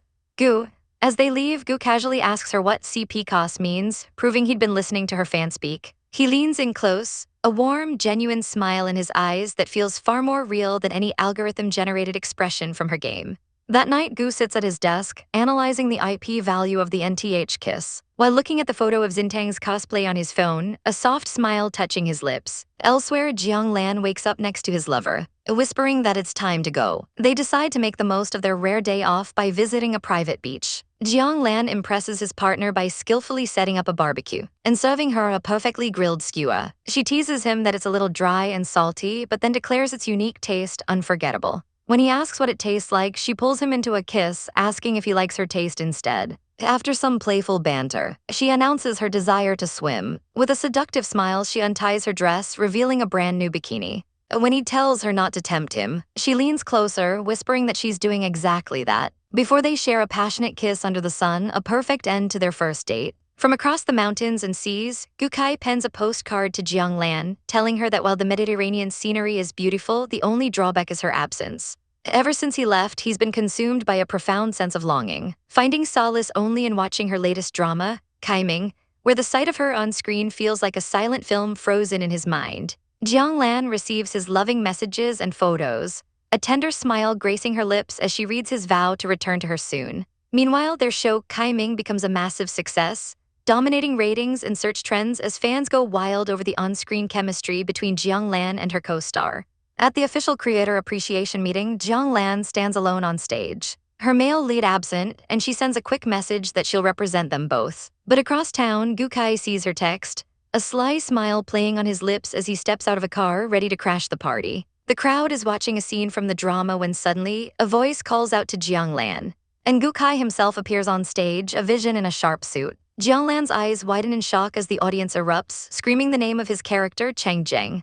He takes her hand, and under the dazzling stage lights, they recreate a pivotal moment from the show, their hands clasped tightly as confetti rains down. After the event, the director thanks them for their hard work, and the couple politely waves goodbye before heading upstairs. The second they are alone, the facade shatters. Gukai pulls Jiang Lan into a desperate embrace, whispering how much he missed her. He explains the director arranged his surprise return as part of their plan to keep their real relationship a secret. Just as he leans in closer, the elevator dings, interrupting their reunion. A mysterious girl with short black hair and a lollipop stands before them, introducing herself and coolly remarking that Gu Kai looks like his father. Before they can react, she's gone, leaving with a cryptic promise to see him soon. Jiang Lan's mind races with suspicion, questioning Gu Kai about the strange girl and worrying about her ulterior motives. A quick search on her phone reveals the girl's identity, Gu Jia, a 19-year-old award-winning director. Gu Kai stares at the phone, confessing he's never heard of her in the Gu family. He pulls Jiang Lan into his arms, reassuring her that he'll handle it and keep an eye on the girl, determined to shield her from his family's complicated affairs. Later, Gu Kai learns from his company's president that Gu Jia is the sister of his cousin, Gu Wengsun, the very same good-for-nothing who had harassed Tong Meng. To make matters worse, the president hands him a script for Crows of the Night, revealing that director Jia's team is interested in casting him. Arriving at the audition, Gu Kai is told to wait, but his eyes narrow as he sees Gu Jia inside coaching Tong Meng for the lead role. His suspicion flares when he spots a bottle of vodka near Tong Meng's juice. Sensing a trap, without a word he strides over, snatches the cup and takes a swig, his expression hardening as the taste of alcohol hits his tongue. Feigning an emergency, he pulls Tong Meng away, urgently warning her to be careful of Gu Jia. But their private conversation is cut short by Gu Jia herself, who reveals the shocking truth: she's Gu Wengsun's sister. As Tong Meng reels from the revelation, Gu Jia smirks, grabbing her chin and mockingly noting the coincidence of having both her brother's ex and her own cousin in her crew. However, instead of revenge, Gu Jia bursts into gleeful laughter, declaring she's thrilled that someone finally taught her pathetic brother a lesson. Gu Kai realizes the alcohol wasn't a trap, but a misguided attempt to help Tong Meng get into her aggressive character. Fueled by a new fire, Tong Meng declares she doesn't need any tricks. She'll win the role with her acting skills alone. Elsewhere, the company president watches Tong Meng practice with a newfound intensity, his staff marveling at her complete transformation. He opens the door to her practice room just as she, lost in character, throws her script and calls it garbage. As she rehearses a scene, she stumbles and falls directly into his arms. He hands her a carton of milk, gently telling her not to starve herself. But she explains it's for the character, driven to prove her abilities to Gu Jia. The president's expression darkens at the mention of the director's name. In a dimly lit room, Gu Jia calmly reviews her casting choices, then picks up Tong Meng's headshot, looks at it with disdain, and drops it into a trash can, dismissing it as garbage. Gu Kai relaxes as the stylist puts the finishing touches on his hair, who asks if her skills are as good as the company's famous Mr. Tony. He looks at his reflection, transformed for his new role as Songya, a young man from the underworld, admitting he's not used to the lighter hair color, but she reassures him it's cute, like a golden retriever. The professional moment melts into an intimate one as she leans in and kisses him softly, an embrace that deepens with unspoken affection. With a sigh, Gu Kai pulls back, saying he doesn't want to leave but has to go to his acting classes. The director Jia has set up a strict training plan, and he notes that his co-star Tong Meng is working even harder. He gets ready, pulling on a cap to hide his identity. And before he goes, he promises her that when he returns, they will continue what they just started. But as he steps out, the world is already buzzing with rumors. A hot news story breaks online, showing him and Tong Meng at the same acting institution, speculating about their roles in Gu Jia's new suspense film. The internet immediately turns toxic, with netizens mocking Tong Meng for thinking she can play a bad girl and accusing her of trying to seduce the hero. In a live broadcast, Tong Meng addresses the rumors, confirming she's filming a new drama and asks her fans to ignore the hate, humbly admitting she's a newcomer who will work hard. But her efforts are futile. The official announcement for the new horror film, Crows of the Dark Night, drops like a bomb, revealing the cast: Gu Kai as Songye and an actress named Su Yu as Zhuxiang. Tong Meng has been replaced, and the internet celebrates her downfall. Utterly blindsided, Tong Meng frantically calls director Jia, her voice trembling as she asks why she was suddenly replaced when they were getting along so well. His reply is cold and brutal. Her acting skills are simply not good enough for his movie. The line goes dead, leaving her in stunned silence. Her nightmare deepens as a new scandal explodes online, this one accusing the popular female star of being in a relationship with CEO Gu Cheng, painting her as someone who uses powerful men to get roles. Her world crumbles as she reads the vicious comments, and a message from her company arrives, instructing her not to come to work to avoid being photographed. The weight of it all crushes her, and she collapses onto her bed, sobbing uncontrollably. The doorbell chimes, and she shakily gets up to see who it is. Through her tear-filled eyes, she sees a familiar face, Sister Lan. Tong Meng breaks down completely, throwing herself into Lan's arms and wailing that director Jia and CEO Gu are ignoring her. Sister Lan comforts her, revealing that it was CEO Gu who sent her. Confused, Tong Meng wonders why, thinking he was angry with her. Lan explains that the company is afraid of what their opponents might do and wants to protect her from being photographed again, telling her to treat this as a vacation while they handle the crisis. To lift her spirits, Lan presents a special meal set from a brand endorsed by the idol Jiang Lan.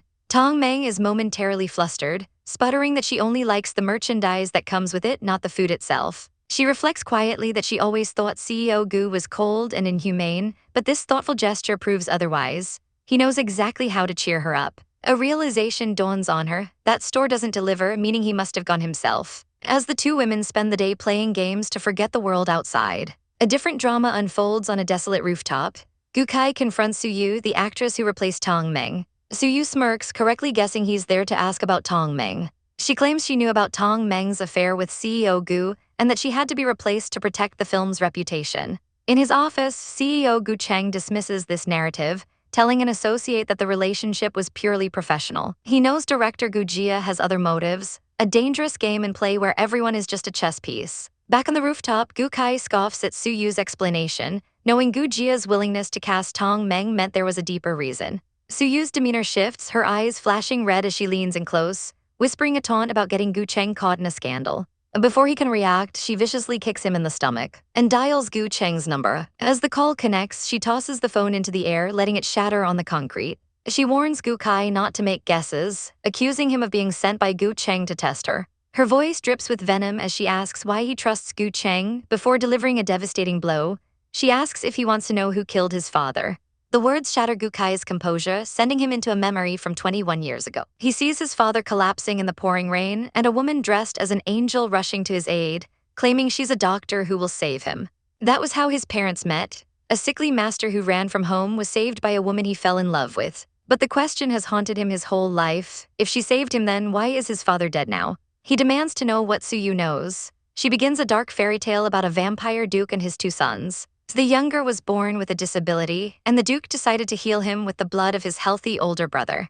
Burdened by guilt, the older brother fled to die in the sun, only to be found by an angelic nun who refused to let him perish. She nursed him back to health, even giving her own blood to sustain him when he tried to starve himself. They fell in love and had a child, a forbidden union that the vampire duke could not tolerate. The duke separated them, caging his son and taking the child from its mother. But all the power in the world couldn't give the vampire the one thing he'd lost, the will to live. The story ends with the vampire dying alone in a modern hospital bed, visited only by the ghost of his young child. Suyu finishes her tale, her voice cold as she reflects on what a regretful life it was. She looks at Gukai, whose face is now streaked with tears, and says that to be given hope only to have it ripped away is a fate far crueler than death itself, asking him what he thinks. The camera rolls and the scene begins, plunging Gu Cheng back into his worst nightmare. He steps through a doorway into a blood-splattered room where two bodies lie still on the floor. His eyes widen in pure horror, a devastating scream tearing from his throat as he collapses beside his mother's lifeless form, his world shattering in an instant. This traumatic memory is a story he's forced to relive, a story explained by his director, Jiang Lan. She reveals that his mother had made a desperate promise, trying to save his father's life. She had discovered the Gu family had a second son, a perfect bone marrow match, and she pleaded with him to save his brother so her own child wouldn't grow up fatherless. The younger brother promised he would help, but when the time came for the operation, the donor was nowhere to be found. In the aftermath, Gu Cheng is seen kneeling at a funeral altar, his grief hardening into a silent, cold fury as he crushes a bouquet of white flowers in his fist. Jiang Lan watches the raw emotion on the monitor, her expression unreadable. Later, on a desolate rooftop, she confronts him directly, asking who he blames for the tragedy. The old man who tore his family apart, or the younger brother who broke his promise at the most critical moment? The weight of this question follows Gu Cheng home, where he sits alone, staring at an old photograph, lost in his sorrow. Jiang Lan finds him there, her presence a quiet comfort in the gloom. Seeing the unshed tears in his eyes, she gently touches his cheek. Overwhelmed, he confesses his confusion and pulls her into a desperate hug. He needs to know if she would save him if he were terminally ill, the question heavy with unspoken fear. Jiang Lan doesn't hesitate, promising she would rush to his side no matter the distance or cost. Even if saving him meant risking her own life, she declares she would do it without a second thought. Gu Cheng's voice trembles as he admits that losing her is the only price he is completely unwilling to pay. The intensity of the moment reminds Jiang Lan of a fairy tale about vampires and nuns. A story connected to a picture book his parents left behind. Pulling an old box from storage, they discover the second volume of The Vampire and the Nun, a story written by his own parents. As Gu Cheng reads, a stunning realization dawns on him: the story is a sequel. He understands everything now, realizing his mother hid the truth of their past within the pages of this childish tale. He embraces Jiang Lan, calling her his lucky goddess, and asks if she will face the past with him. She agrees without hesitation, even if it means danger. Gu Cheng apologizes for dragging her into his family's dark history, but he can no longer hide anything from her. Jiang Lan smiles, pleased that he's finally letting her in after years of watching him deal with his struggles alone. He admits he was always afraid of burdening her, but her complete acceptance has made him greedy for a future where they share everything. Being with her makes him feel powerful, fearless, and ready to face whatever comes next. Meanwhile, at a glamorous film festival, Jiang Lan walks the red carpet as a celebrated actress, followed by director Gu Jia and actor Gu Kai, who are promoting their new films. Elsewhere, another actress, Tong Meng, prepares for her own dramatic entrance, brushing off a friend's concern about her bad history with the Gu family crew by declaring she has to show up precisely so they don't think she's guilty. In a car nearby, a man seethes with rage as he sees her stunning photo online, furious that she refused his engagement to be with Gu Cheng and vowing to teach her a lesson. As Tong Meng steps onto the red carpet, she's immediately ambushed by reporters with venomous questions, one insinuating she used unspoken rules to get ahead and was kept by Gu Cheng. From the sidelines, Gu Jia watches the scene unfold, correctly guessing the reporters were sent by a rival. Unflinching, Tong Meng grabs a microphone and shocks everyone by agreeing with them, then sarcastically announcing her adoptive father will fund dozens of movies for her. She mocks their tactics, stating that since they'll spread rumors no matter what, she might as well create a spectacular one herself. She then reveals that their slander cost her a role she deserved, warning them that this road is blocked before casually walking away, leaving the press stunned and Gu Jia amused by her brazen counterattack. Jiang Lan arrives at the glamorous event, her presence turning heads, but her radar is on high alert for one person. When she spots Gu Kai with another woman, a wave of panic washes over her and she immediately tries to retreat. But he's too quick, cornering her and calmly asking what she's hiding from. Flustered, Jiang Lan insists they must keep at least 3 meters apart to avoid being photographed again, a desperate plea to avoid another scandal. Gu Kai recalls the company message about resolving the public opinion issue and wonders if she's holding a grudge against him. He coolly asks if she reacted strongly to the side effects, a question that makes her blush furiously, realizing he saw everything. She demands to know why he won't help her, complaining that she's the only one being bullied over their rumored relationship. He responds with icy logic, stating that it's because he is behind the scenes while she is the artist, and learning to deal with bad reviews is an essential survival skill. Her mind screams a retreat as his cold words hit her, but he stops her from fleeing, adding that she handled the situation pretty well on her own. He then turns and walks away to answer his phone, leaving her stunned. On the call, Gu Kai's demeanor shifts to pure command as he orders his subordinate to stop the media, delete all recorded content, and immediately find out who their employer is. Elsewhere, the night takes a turn for Gu Jia's brother, who is unceremoniously thrown out by security. He screams that he was invited and desperately calls out to his father for help. But the old man is merciless, telling his son to bear the consequences of his own actions before disowning him on the spot. The scene then cuts to Gu Kai in a dark, dilapidated building he recognizes as his father's old law firm, a place he hasn't visited in over 10 years. He explains to his companion that his mother hid an address and password in a picture book, believing it will open a locker here. They locate the correct one and inside find a dusty envelope containing old prosecution materials. As Gu Kai reads the documents, his world shatters. He always believed his father died of an illness, but the file lists his mother, Yuan Yuan, as the plaintiff in an attempted murder case. The defendant is none other than Gu Feng. Back at the premiere, Gu Feng himself arrives with Gu Jia, greeting them with a smug air. He approaches Gu Kai, remarking that he looks just like his father, especially with that look of unwillingness to admit defeat. With a cruel smirk, he adds that it's the same look his unpresentable mother used to have. Gu Kai clenches his fist in silent rage but forces a calm facade, thanking him for the compliment and wishing him a pleasant viewing of the movie, adding a cryptic warning that there's an Easter egg at the end that will surely bring a surprise.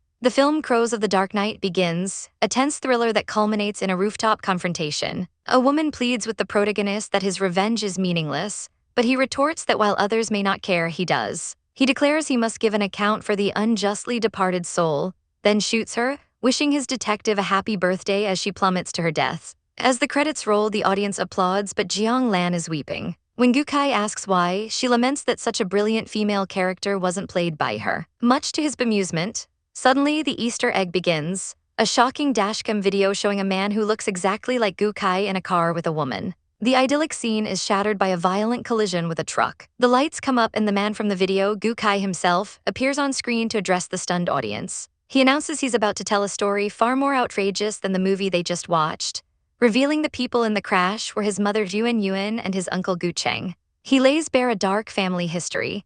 The Gu family disapproved of his mother's love for his ailing father and bribed a doctor to stage a fatal medical accident. His father discovered the plot and confided only in his wife and his brother Gu Cheng. Gu Feng erupts in his seat, shouting that it's all nonsense. Unfazed, Gu Kai continues, explaining they planned a secret surgery but their whereabouts were leaked. His mother was in a car accident on the way to the hospital and never saw his father again. The story explodes online as he speaks, a viral sensation in seconds. He reveals the driver who killed them concealed the identity of the mastermind, and that a second, identical accident later took the lives of his mother and his new father, Jiang Jingyuan. Then copies of the prosecution materials rain down on the audience, naming the accused, Gu Feng. The entire theater turns to stare at the horrified old man. Gu Jia tries to escape but is blocked, screaming for Gu Kai to come out of the projection room. Gu Kai's voice echoes through the theater, directly confronting Gu Feng, asking how he could sit there with a fake smile watching a revenge drama next to the son of the man he murdered.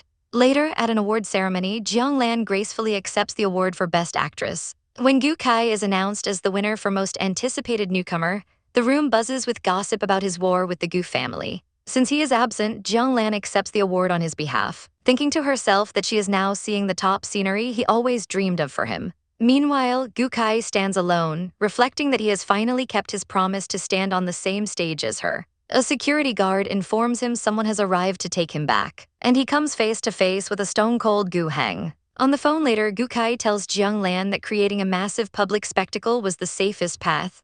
Now the entire world is watching, and his enemies wouldn't dare to act. Jiang Lan's assistant expresses worry that Gu Heng will retaliate through his media connections. But Jiang Lan is already one step ahead. She explains that the worst they can do is create a diversion, likely a romance scandal involving her. She reveals she has a press release prepared for that very possibility, ready to speak without reservation, and publicly confirm her relationship with Gu Kai, forever cementing their bond as partners who weathered the storm together. Walking under the moonlight, the actress feels blissfully full after a satisfying meal, a rare treat from her usual diet of oil-free, salt-free leaves on set. She muses that her life is turning her into a sheep, perfect for counting when she has insomnia. Her companion, a man in a sharp suit, lets out a small laugh, finding her constant chatter quite interesting. As he says it's getting late and prepares to take her home, he gestures for her to wait. Kneeling down, he reveals a tiny, fluffy white puppy hiding near his car. The actress is instantly captivated, calling it a cutie as he picks it up. She observes that it's a very clean Maltese, but without a name tag, it's most likely an abandoned pet. Cradling the whimpering creature, she declares they can't just leave it, as it's too small to survive on its own. She nods eagerly when he asks if she plans to raise it. He looks at her sternly, questioning her impulsive decisions and reminding her that dogs are creatures that need constant companionship. One must be prepared to be with them day and night for their whole life, a promise not to be made lightly. The weight of his words sinks in, and she admits that she's always on set and rarely home, so she can't have a pet. However, her resolve doesn't falter. She decides she can help it find a reliable owner. He scoffs that this is pitiful and the puppy will hate her for it, suggesting she just leave it if she doesn't want to care for it. Furious at his cold logic, she calls him a cold-blooded capitalist and is stunned when he gets in his car and drives away, leaving her standing there alone. Promising the little dog she'll find its master, she starts walking, only for the puppy to suddenly start barking excitedly. It leaps from her arms and runs towards a nearby flower shop. A woman rushes out, crying the puppy's name, QQ, and hugging it tightly, relieved beyond words. The actress waves goodbye to the happy pair, glad it all worked out. Turning around, she's shocked to find the man waiting for her. He holds up a brand new dog collar, explaining that since it's no longer useful, he'll just throw it away. She realizes he didn't leave her at all. He bought the collar because he thought she really liked the puppy. His plan was to offer to keep it in his office, since his assistant likes dogs and could take care of it, allowing her to visit whenever she wanted. Now that the owner has been found, he trails off, dropping the now useless collar. Elsewhere, a woman with silver hair confronts a young man named Gu Cheng, touching his neck and asking if he's hiding something from her. He dismisses her concern, claiming he just fell while hiding from the media and that it's not a big deal. But she isn't fooled. Her gaze sharpens as she pins him with a question: was he targeted by Gu Feng's people? Gu Cheng sighs in defeat, admitting he can't hide anything from her. A few days prior, he was walking out of a building on the phone, explaining his strategy of using his own fame as a shield, believing the most dangerous place is the safest. As he tells his contact the media has found him, a man in a black mask ambushes him from behind, striking him hard with a pipe. As the attacker raises the weapon again, the bright headlights of a car flood the alley and the assailant flees into the darkness. Now Gu Cheng sits in that very car nursing his wound. The driver tells him that while Gu Feng's case has attracted attention, investigations take time, and he advises Gu Cheng to go abroad to avoid the limelight. He promises that his forces there will keep him safe. But Gu Cheng refuses to run, his voice filled with defiance as he insists he's not afraid of them. The man sighs, acknowledging he knows the real reason. Gu Cheng can't bear to be separated from her. He warns that by staying at her side, he will only become a weakness, a target for Gu Feng to use against him. The weight of this truth settles heavily on Gu Cheng. Back with the silver-haired woman, he looks utterly drained. She tells him he's being watched and that his presence makes her worry. She asks when his flight is, and he confirms it's for next Tuesday. He says he wants to take a shower, feeling uncomfortable in his clothes. As he turns to leave, she stops him, her voice trembling. She removes her coat, revealing a delicate lace bra underneath, and her hands nervously toy with the ring on her finger as memories flood her mind. A proposal on a couch, happy days filled with laughter, and walks along the beach. He notices she hasn't brought a change of clothes, and she explains she got a set for him. Seeing her tears, he pulls her into a tight embrace, asking what's wrong. She confesses that even though they've done long distance before, this time she feels a deep sense of unease. He comforts her, promising to be careful and to text and call every single day. He tells her a secret. Whenever he's in a foreign country, he picks up a leaf every time he thinks of her, hoping that when they meet again, he'll have a whole forest to give her. He makes a solemn vow that when he returns, he will hug her in front of everyone so she can proudly declare that they are lovers. The steady drip of Enrollment 4 is the only sound in Jayajia's hospital room, a rhythm that underscores the whispers of nurses in the hall. They gossip about the misfortunes of the Gu family, the uneducated son and the sickly daughter who is practically a permanent resident. Outside the door, Gu Heng clenches his fist, the casual cruelty of their words cracking his composure before he smooths his expression and slips inside. Jayajia awakens to his gentle face, a finger pressed to his lips in a silent request for conspiracy. He proposes a game, a memory she recounts years later on a turbulent plane flight. She explains that as a sickly child neglected by her family, Gu Heng was the only one who treated her as an equal, telling her that the weak must use their minds to survive. They became inseparable friends in the sterile halls of the hospital, two souls finding solace in each other. One day he proposed the ultimate game, a grand escape. The first level required her to borrow a set of nursing clothes. The second to spin a perfect lie about seeing him on the rooftop to lure all the nurses away. And the third for him to protect her as they walked straight out the front gate. The escape was a success, and in the back of a taxi, he rewarded his little spy with a book about vampires, her favorite. He told her they were off to see his dearest sister. Back then, it was just an exciting adventure to her. But now she knows the horrifying truth. It was her father who had bribed Gu Heng's doctor, swapping his medication and sealing his fate. On the plane, the truth hits with the force of turbulence, shaking her to the core. Gu Heng had no one, and she, an innocent child, was his only ally, his only hope for survival. They traveled a long way to find his sister, Yuan Yuan. But the journey and the poison her father fed him were too much. Gu Heng's body finally gave out, and he collapsed in her arms. Even on his deathbed, his only thought was to comfort her, telling her not to be afraid. He whispered that his wife and brother were coming, that they would be the ones to love her most in this world before his hand fell limp. His last breath was a desperate, unheard plea for her to save him. The memory is a phantom limb, an ache that never leaves. In that moment, she was a frantic child trying to call for help, her tears staining the phone as no one answered. She ran through the endless hospital corridors, a tiny figure shouting for her elder sister. For Dr. Yuan Yuan, but no one could help. She could only collapse in the empty halls, sobbing for Uncle Gu Cheng and Aunt Yuan Yuan to come. The scene flashes to doctors declaring his heartbeat was gone, their voices echoing in the room as they asked where the family was. Back in the present, her companion on the plane correctly guesses the source of her pain. She believes she is the murderer who killed Gu Heng. She can only nod, the guilt a physical weight. He astutely observes that she carries this heavy burden, constantly seeking someone to blame, which is why she targets Gu Cheng, attempting to sow discord because he didn't arrive in time.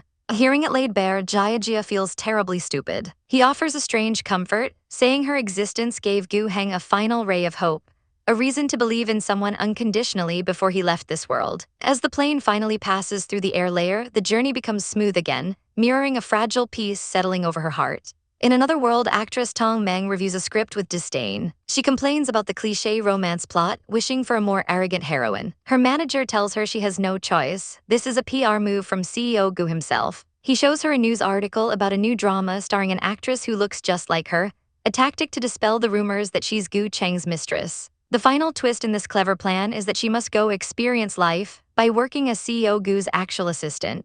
She is horrified, realizing she was the only one left out of the loop in this scheme by that cunning fox of a man.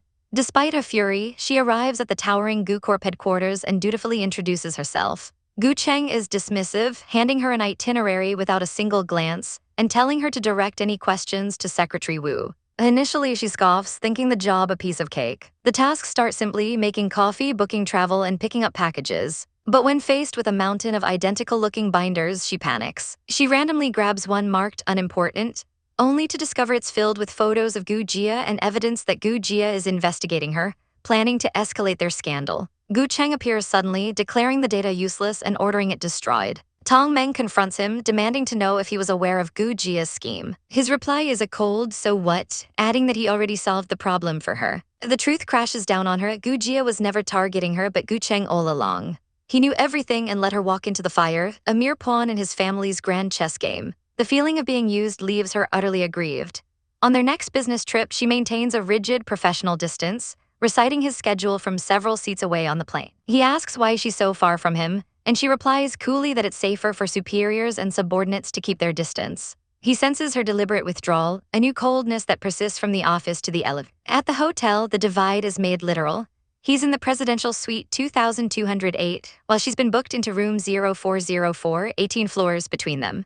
Exhausted and resentful, Tong Meng flops onto her bed, groaning about the trials of being an assistant. Just then, the lights snap out, plunging her room into terrifying darkness. A shadowy silhouette appears in the bathroom mirror, and she flees in terror, running all the way up to his suite. She slams into him as he opens the door, babbling that her room is haunted by a ghost. She frantically shows him an article on her phone naming her room 0404 as one of the top 10 most haunted hotel rooms due to a suicide. Unfazed, Gu Cheng accompanies her back to the dark room and calmly flips the tripped circuit breaker, bathing the room in light. Still terrified, she clings to his shirt, warning him of the hanged ghost in the bathroom. He gestures wryly at a forgotten bath towel hanging from the door. He then explains the cries of the dead were just a neighbor watching horror movies too loudly.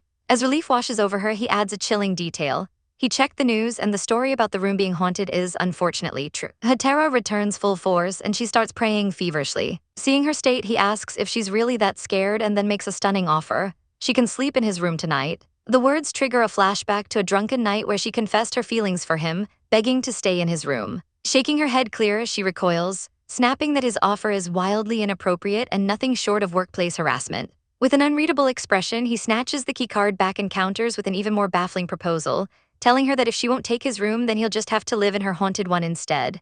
CEO Gu insists that Tong Meng change rooms with him, finding it absurd for an assistant to stay in the presidential suite while the boss is in a haunted house. Tong Meng is flustered, arguing that he's the one afraid of ghosts, not her. But he smoothly counters, stating he needs his special assistant to get a good night's sleep for their busy schedule tomorrow, handing her a set of pajamas. Defeated and blushing, she tries to set a firm boundary, declaring that from now on, their relationship will be strictly professional. Her mind races with insecurities, recalling all the times he's been kind to her, even comforting her when she was down, making her almost believe he had a crush on her. She blurts out that he can't be feeling guilty for using her to lure someone into action. With tears welling in her eyes, she confesses that she always felt she was dragging him down, a weight he had to carry. But CEO Gu calmly refutes this, revealing he never felt guilty because he had already investigated Gu Jia, Gu Feng's daughter, knowing she had ulterior motives. He explains his source told him a rumor was being fabricated about him, and he was curious how she would spin it, never expecting she would drag Tong Meng into her scheme. He apologizes sincerely, promising to intervene in advance next time to ensure she's never involved again. He asks if she's relieved now, and with a shy nod she confirms. As he turns to leave, wishing her good night, her composure cracks. He pauses at the door, wondering why he felt the need to explain so much to her. Alone, Tong Meng collapses onto her bed, face flushed, screaming internally about why she's blushing. Just then, her phone dings with a message from him asking if she's still scared. Her heart leaps, wondering if he's about to confess something important. She presses play on the voice message, her hopes soaring, only for them to crash and burn as his voice calmly instructs her to sort out the schedule for the day after tomorrow, adding that doing work should help her sleep better than reading novels. Her soul leaves her body as she brands him a devil capitalist, furiously getting to work. But another message arrives. He has another question about her overthinking, specifically why she would expect him to like her. Her heart thumps wildly as she sees he withdrew the message, but it's too late, she already read it. A small, triumphant smile plays on her lips as she thinks to herself what a stupid boss he is. The next day, Tong Meng meets the stunning Emma, CEO of Rooting Clothing. Emma seems taken aback that the famous artist Tong Meng is now CEO Gu's special assistant. And Tong Meng brightly introduces herself as Zio Meng, ready to be ordered around. Emma is internally confused, wondering what game the two are playing. Tong Meng leads her to the office, which is filled with cute cat-themed items, a stark contrast to CEO Gu's minimalist and abstinent image. She serves Emma tea just as CEO Gu walks in, looking just as severe as ever.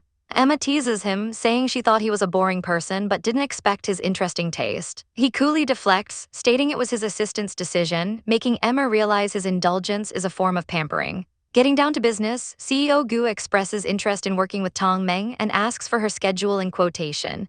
During a photo shoot later, Tong Meng is the model, looking ethereal in a green dress. Emma, directing the shoot, is a perfectionist, striving to capture the confidence and beauty of women of all sizes. Tong Meng watches her, thinking Emma seems like a perfect match for CEO Gu. Her mind drifts back to his withdrawn message, telling herself that in reality, rational bosses like him would always choose a woman who can help their career, not some silly girl from a drama. Back in the car, she's lost in thought, telling her manager that her mind is a mess and she doesn't want to continue as CEO Gu's assistant anymore.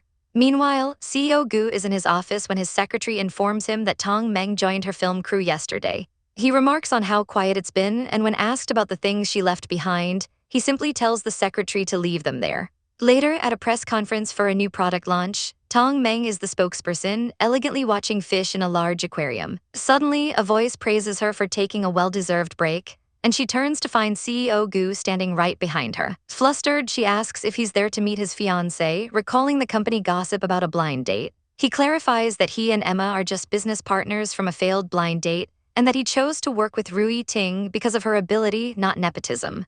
Then he presents her with a massive bouquet of flowers, explaining his second reason for being there, to meet the spokesperson. Her heart pounds in her chest as he holds out the flowers. But her hope shatters when he explains that her advertisement got a great response, and the company wants to sign a long-term contract with her, making this a celebration of work. As she tells herself not to have any extra expectations, he asks if she has plans after the conference, inviting her for a midnight snack on him. Her internal alarm bells ring, convinced it's either a new job or another one of his schemes. He simply states it's neither. He's just bored and lonely without an all-around assistant to accompany him for dinner.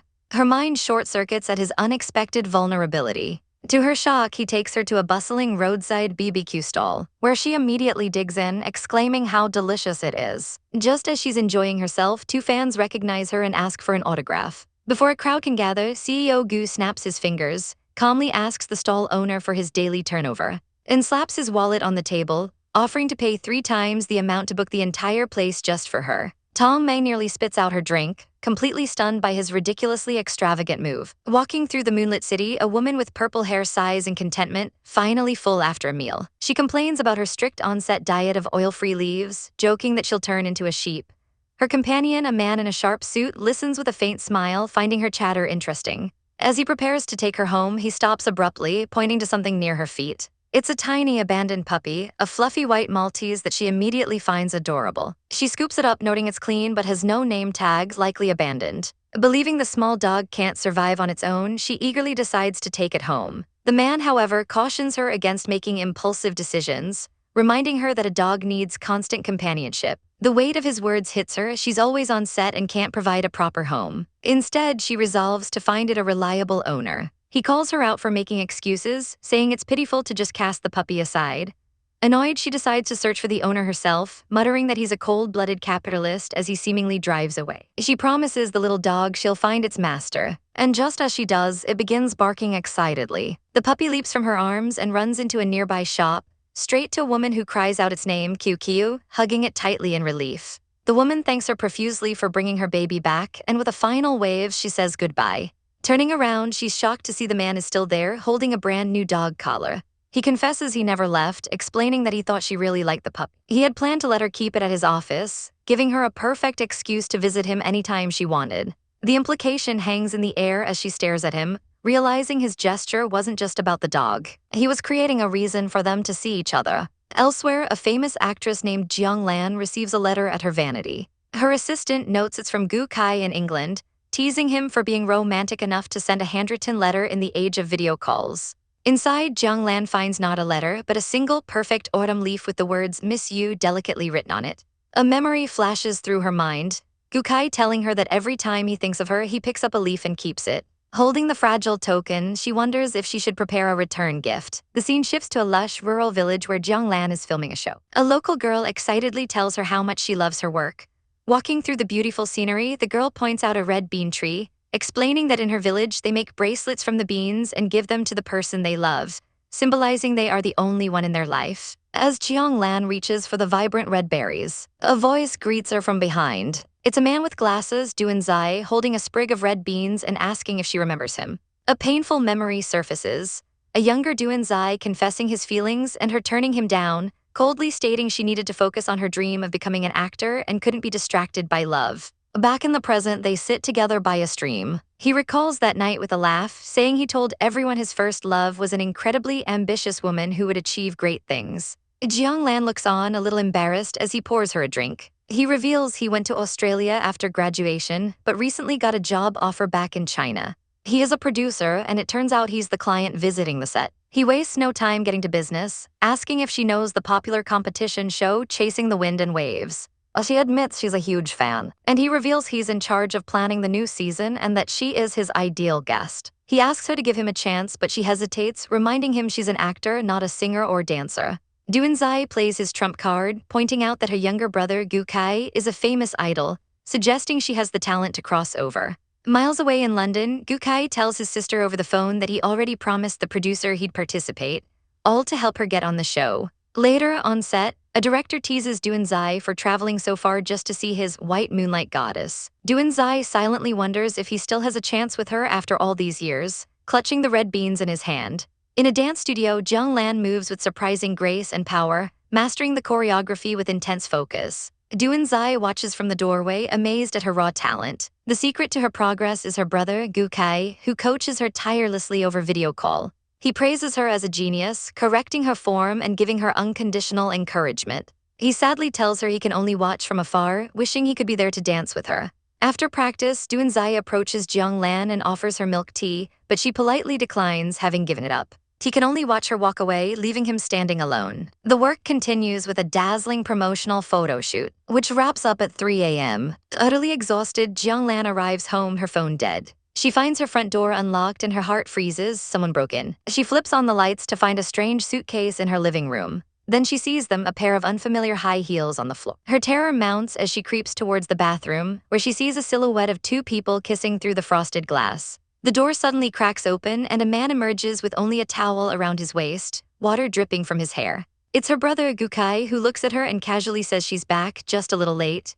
Lan is surprised by her brother's sudden return, questioning why he came back without telling her. He explains he called several times but got no response, so he came to see her, revealing he was busy shooting a music video and his phone died. He pulls her into a tight embrace, asking how his teaching results are. She complains about being tired after a long day of shooting, barely able to keep her eyes open.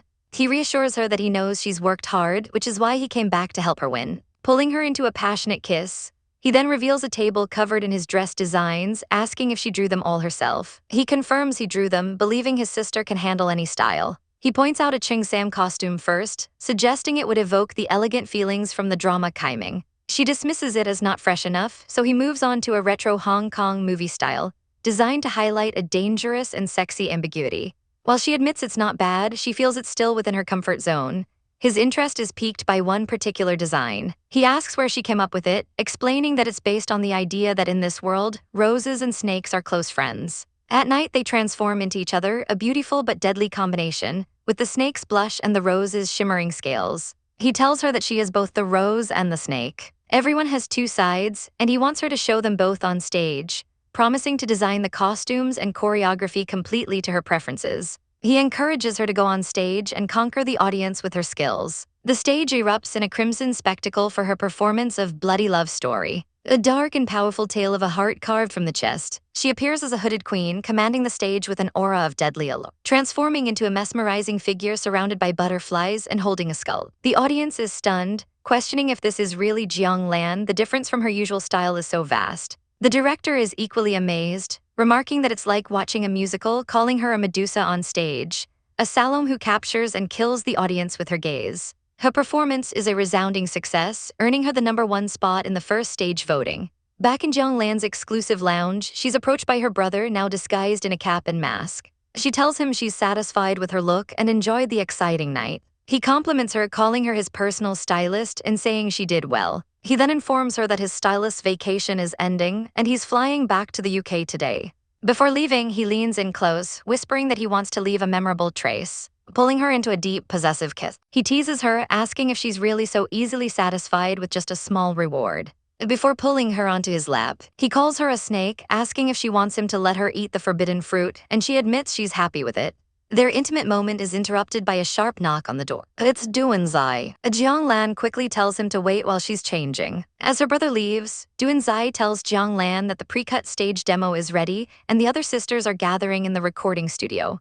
He then turns his attention to her brother, asking if he is Lan's younger brother. Her brother claims to have no impression of him. He then turns to Lan, asking why she never told him a college classmate was a producer. She explains that Zai is the dance teacher she mentioned, who helped her a lot, and he came to visit the set. Her brother thanks Zai for taking care of his sister but says he has to leave. Hearing he's going to the airport, Zai offers him a ride. In the parking garage, Zai hands her brother a card, advising him it's better to cover up some traces. He then brings up the rumors circulating online about him and Lan, but adds that he knows she's a workaholic who wouldn't hide a relationship. Her brother's eyes narrow, and he retorts that Zai's desire to confirm the truth means he started to doubt her. He challenges Zai, asking what their relationship is since Lan never mentioned him, and reveals he already checked with her agent, who confirmed she's single and being slandered by a competitor. He fiercely questions what else Zai wants to ask and if he intends to pursue her. He then declares that Jiang Lan is the only woman who makes his heart beat. Sometime later, Jiang Lan wins the annual championship. Yet she looks unhappy. Her friend asks why, guessing it's love problems. Jiang Lan admits the producer confessed to her. She recounts how Duan Zai had shown his affection during the show, gotten drunk for her at the party, and finally confessed on the way back to the hotel, telling her he's loved her for years and will always be there waiting for her. Her friend dismisses the gentle type as hopeless for a workaholic like Jiang Lan, saying she needs someone with a domineering love brain who would push her against a wall and kiss her like crazy. Jiang Lan, flustered, says she's already declined his offer and wants to remain colleagues. But her friend insists she knows the permanent solution. She needs to make an official announcement that she already has a boyfriend. The thought lingers as Jiang Lan stands at her door, contemplating the secret passions buried under the guise of their sibling relationship. As she decides it's time for a frank talk, and enters a room filled with stunning dresses he designed just for her. She finds a red envelope with a note saying every set is for her, and that she always has the right to say she wants them all.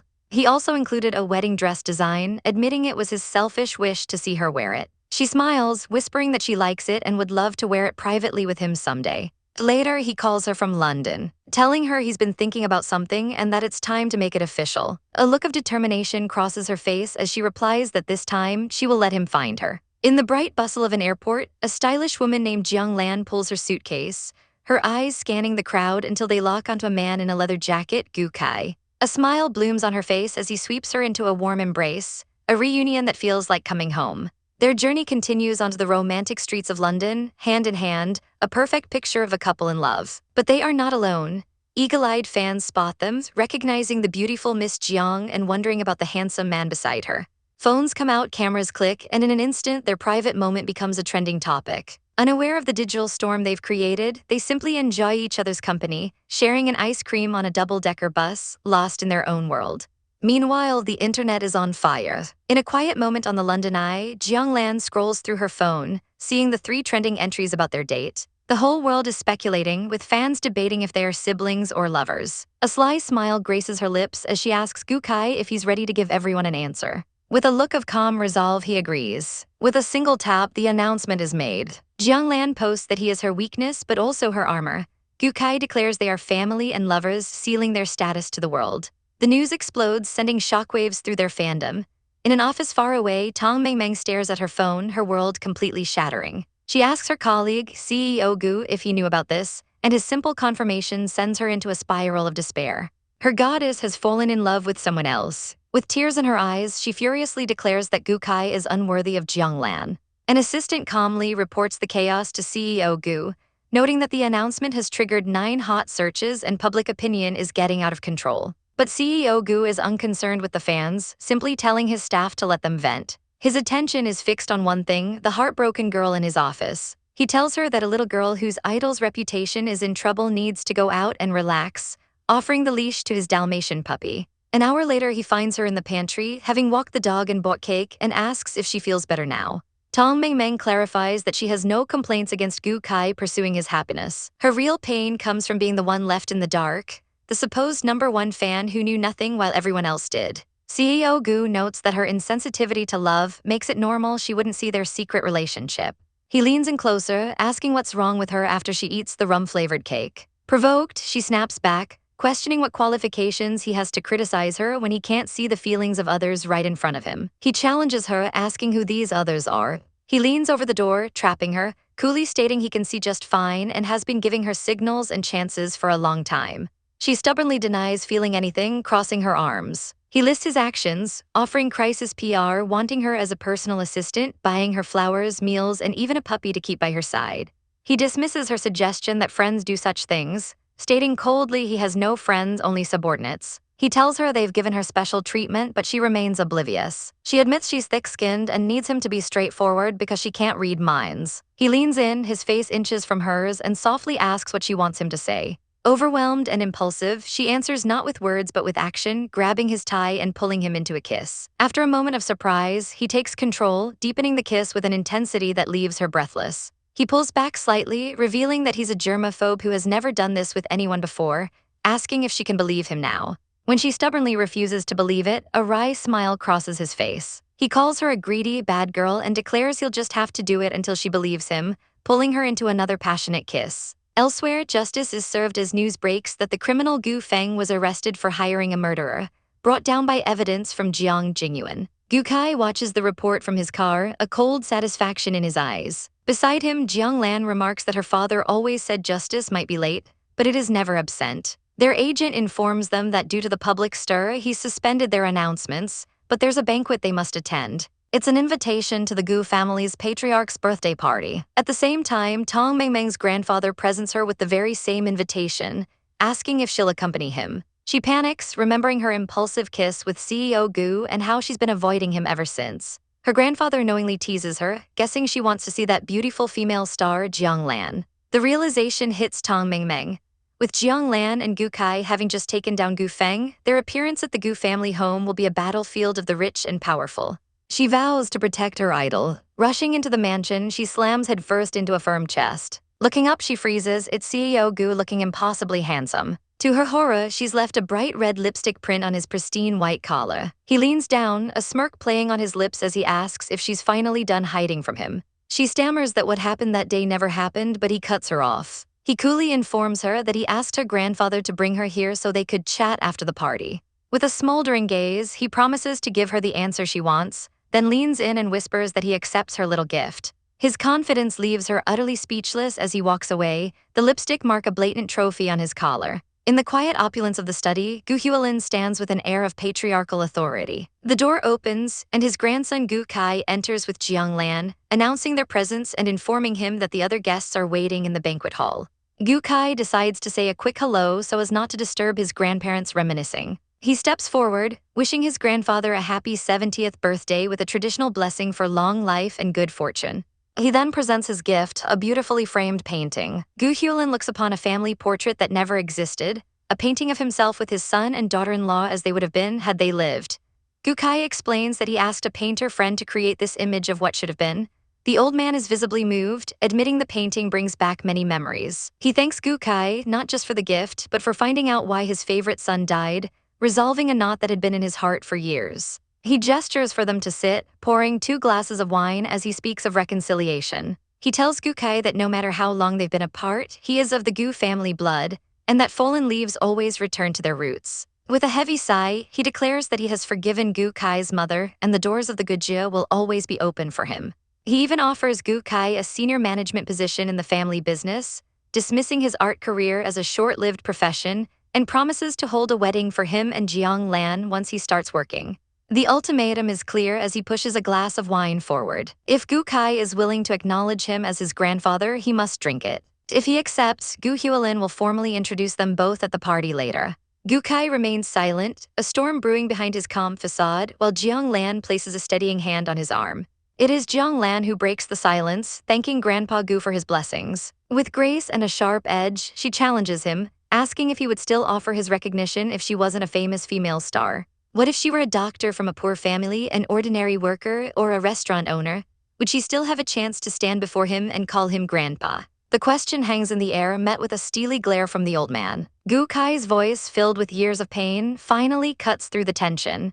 He tells his grandfather he wishes he could have said these words to his parents. He picks up the wine glass, declaring that he and Jiang Lan will drink. They raise their glasses together, but Gu Kai clarifies this toast is not for his grandfather, but on behalf of his deceased mother and father. After draining the glass, he drops his final decision. He has no intention of giving up his career, is not used to living in a big villa, and has no plans to get married. As the unfilial descendant, he will not be attending the birthday banquet. Gu Hualin's face contorts in fury as he bellows his grandson's name, accusing him of abandoning his loved ones. Gu Kai turns, his expression cold as ice. He reminds the old man that at his parents' rainy funeral, his grandfather was the one who abandoned him first. The person who raised him, loved him, and walked with him through the darkness was not him. His gaze softens as he looks at Jiang Lan, his hand tightening around hers as he declares that his only relative is now in his hands. Outside in the garden, Tong Meng complains to Gu Cheng that she was looking forward to the party, but Jiang Lan didn't even show up. She admits she was 50% worried about Jiang Lan being bullied, and 50% just wanted to eat the feast prepared by his private chef. Gu Cheng smiles, patting her head and inviting her to come over often if she likes the food. His expression turns serious as he asks Tong Meng what kind of relationship she hopes to develop with him. She deflects, asking how he sees her and why he's trying to get closer after their kiss. He calls her funny, carefree, undisciplined, and childish. Tong Meng is comically outraged, seeing these as nothing but shortcomings. But Gu Cheng clarifies that she is colorful. He confesses that in his world of deception, he'd forgotten what it felt like to live without calculation. But her presence, full of life and passion, is a light. He realized then that he wants that light, that candy, to belong only to him. He asks if that reason is enough. Stunned, Tong Meng asks why he approached her if she was just a side effect. He bluntly states he's greedy for her body and pulls her into an embrace. In his arms, Tong Meng admits that after meeting his family, she understands the oppressive depression of the Gu household and why Jiang Lan doesn't want to marry into it.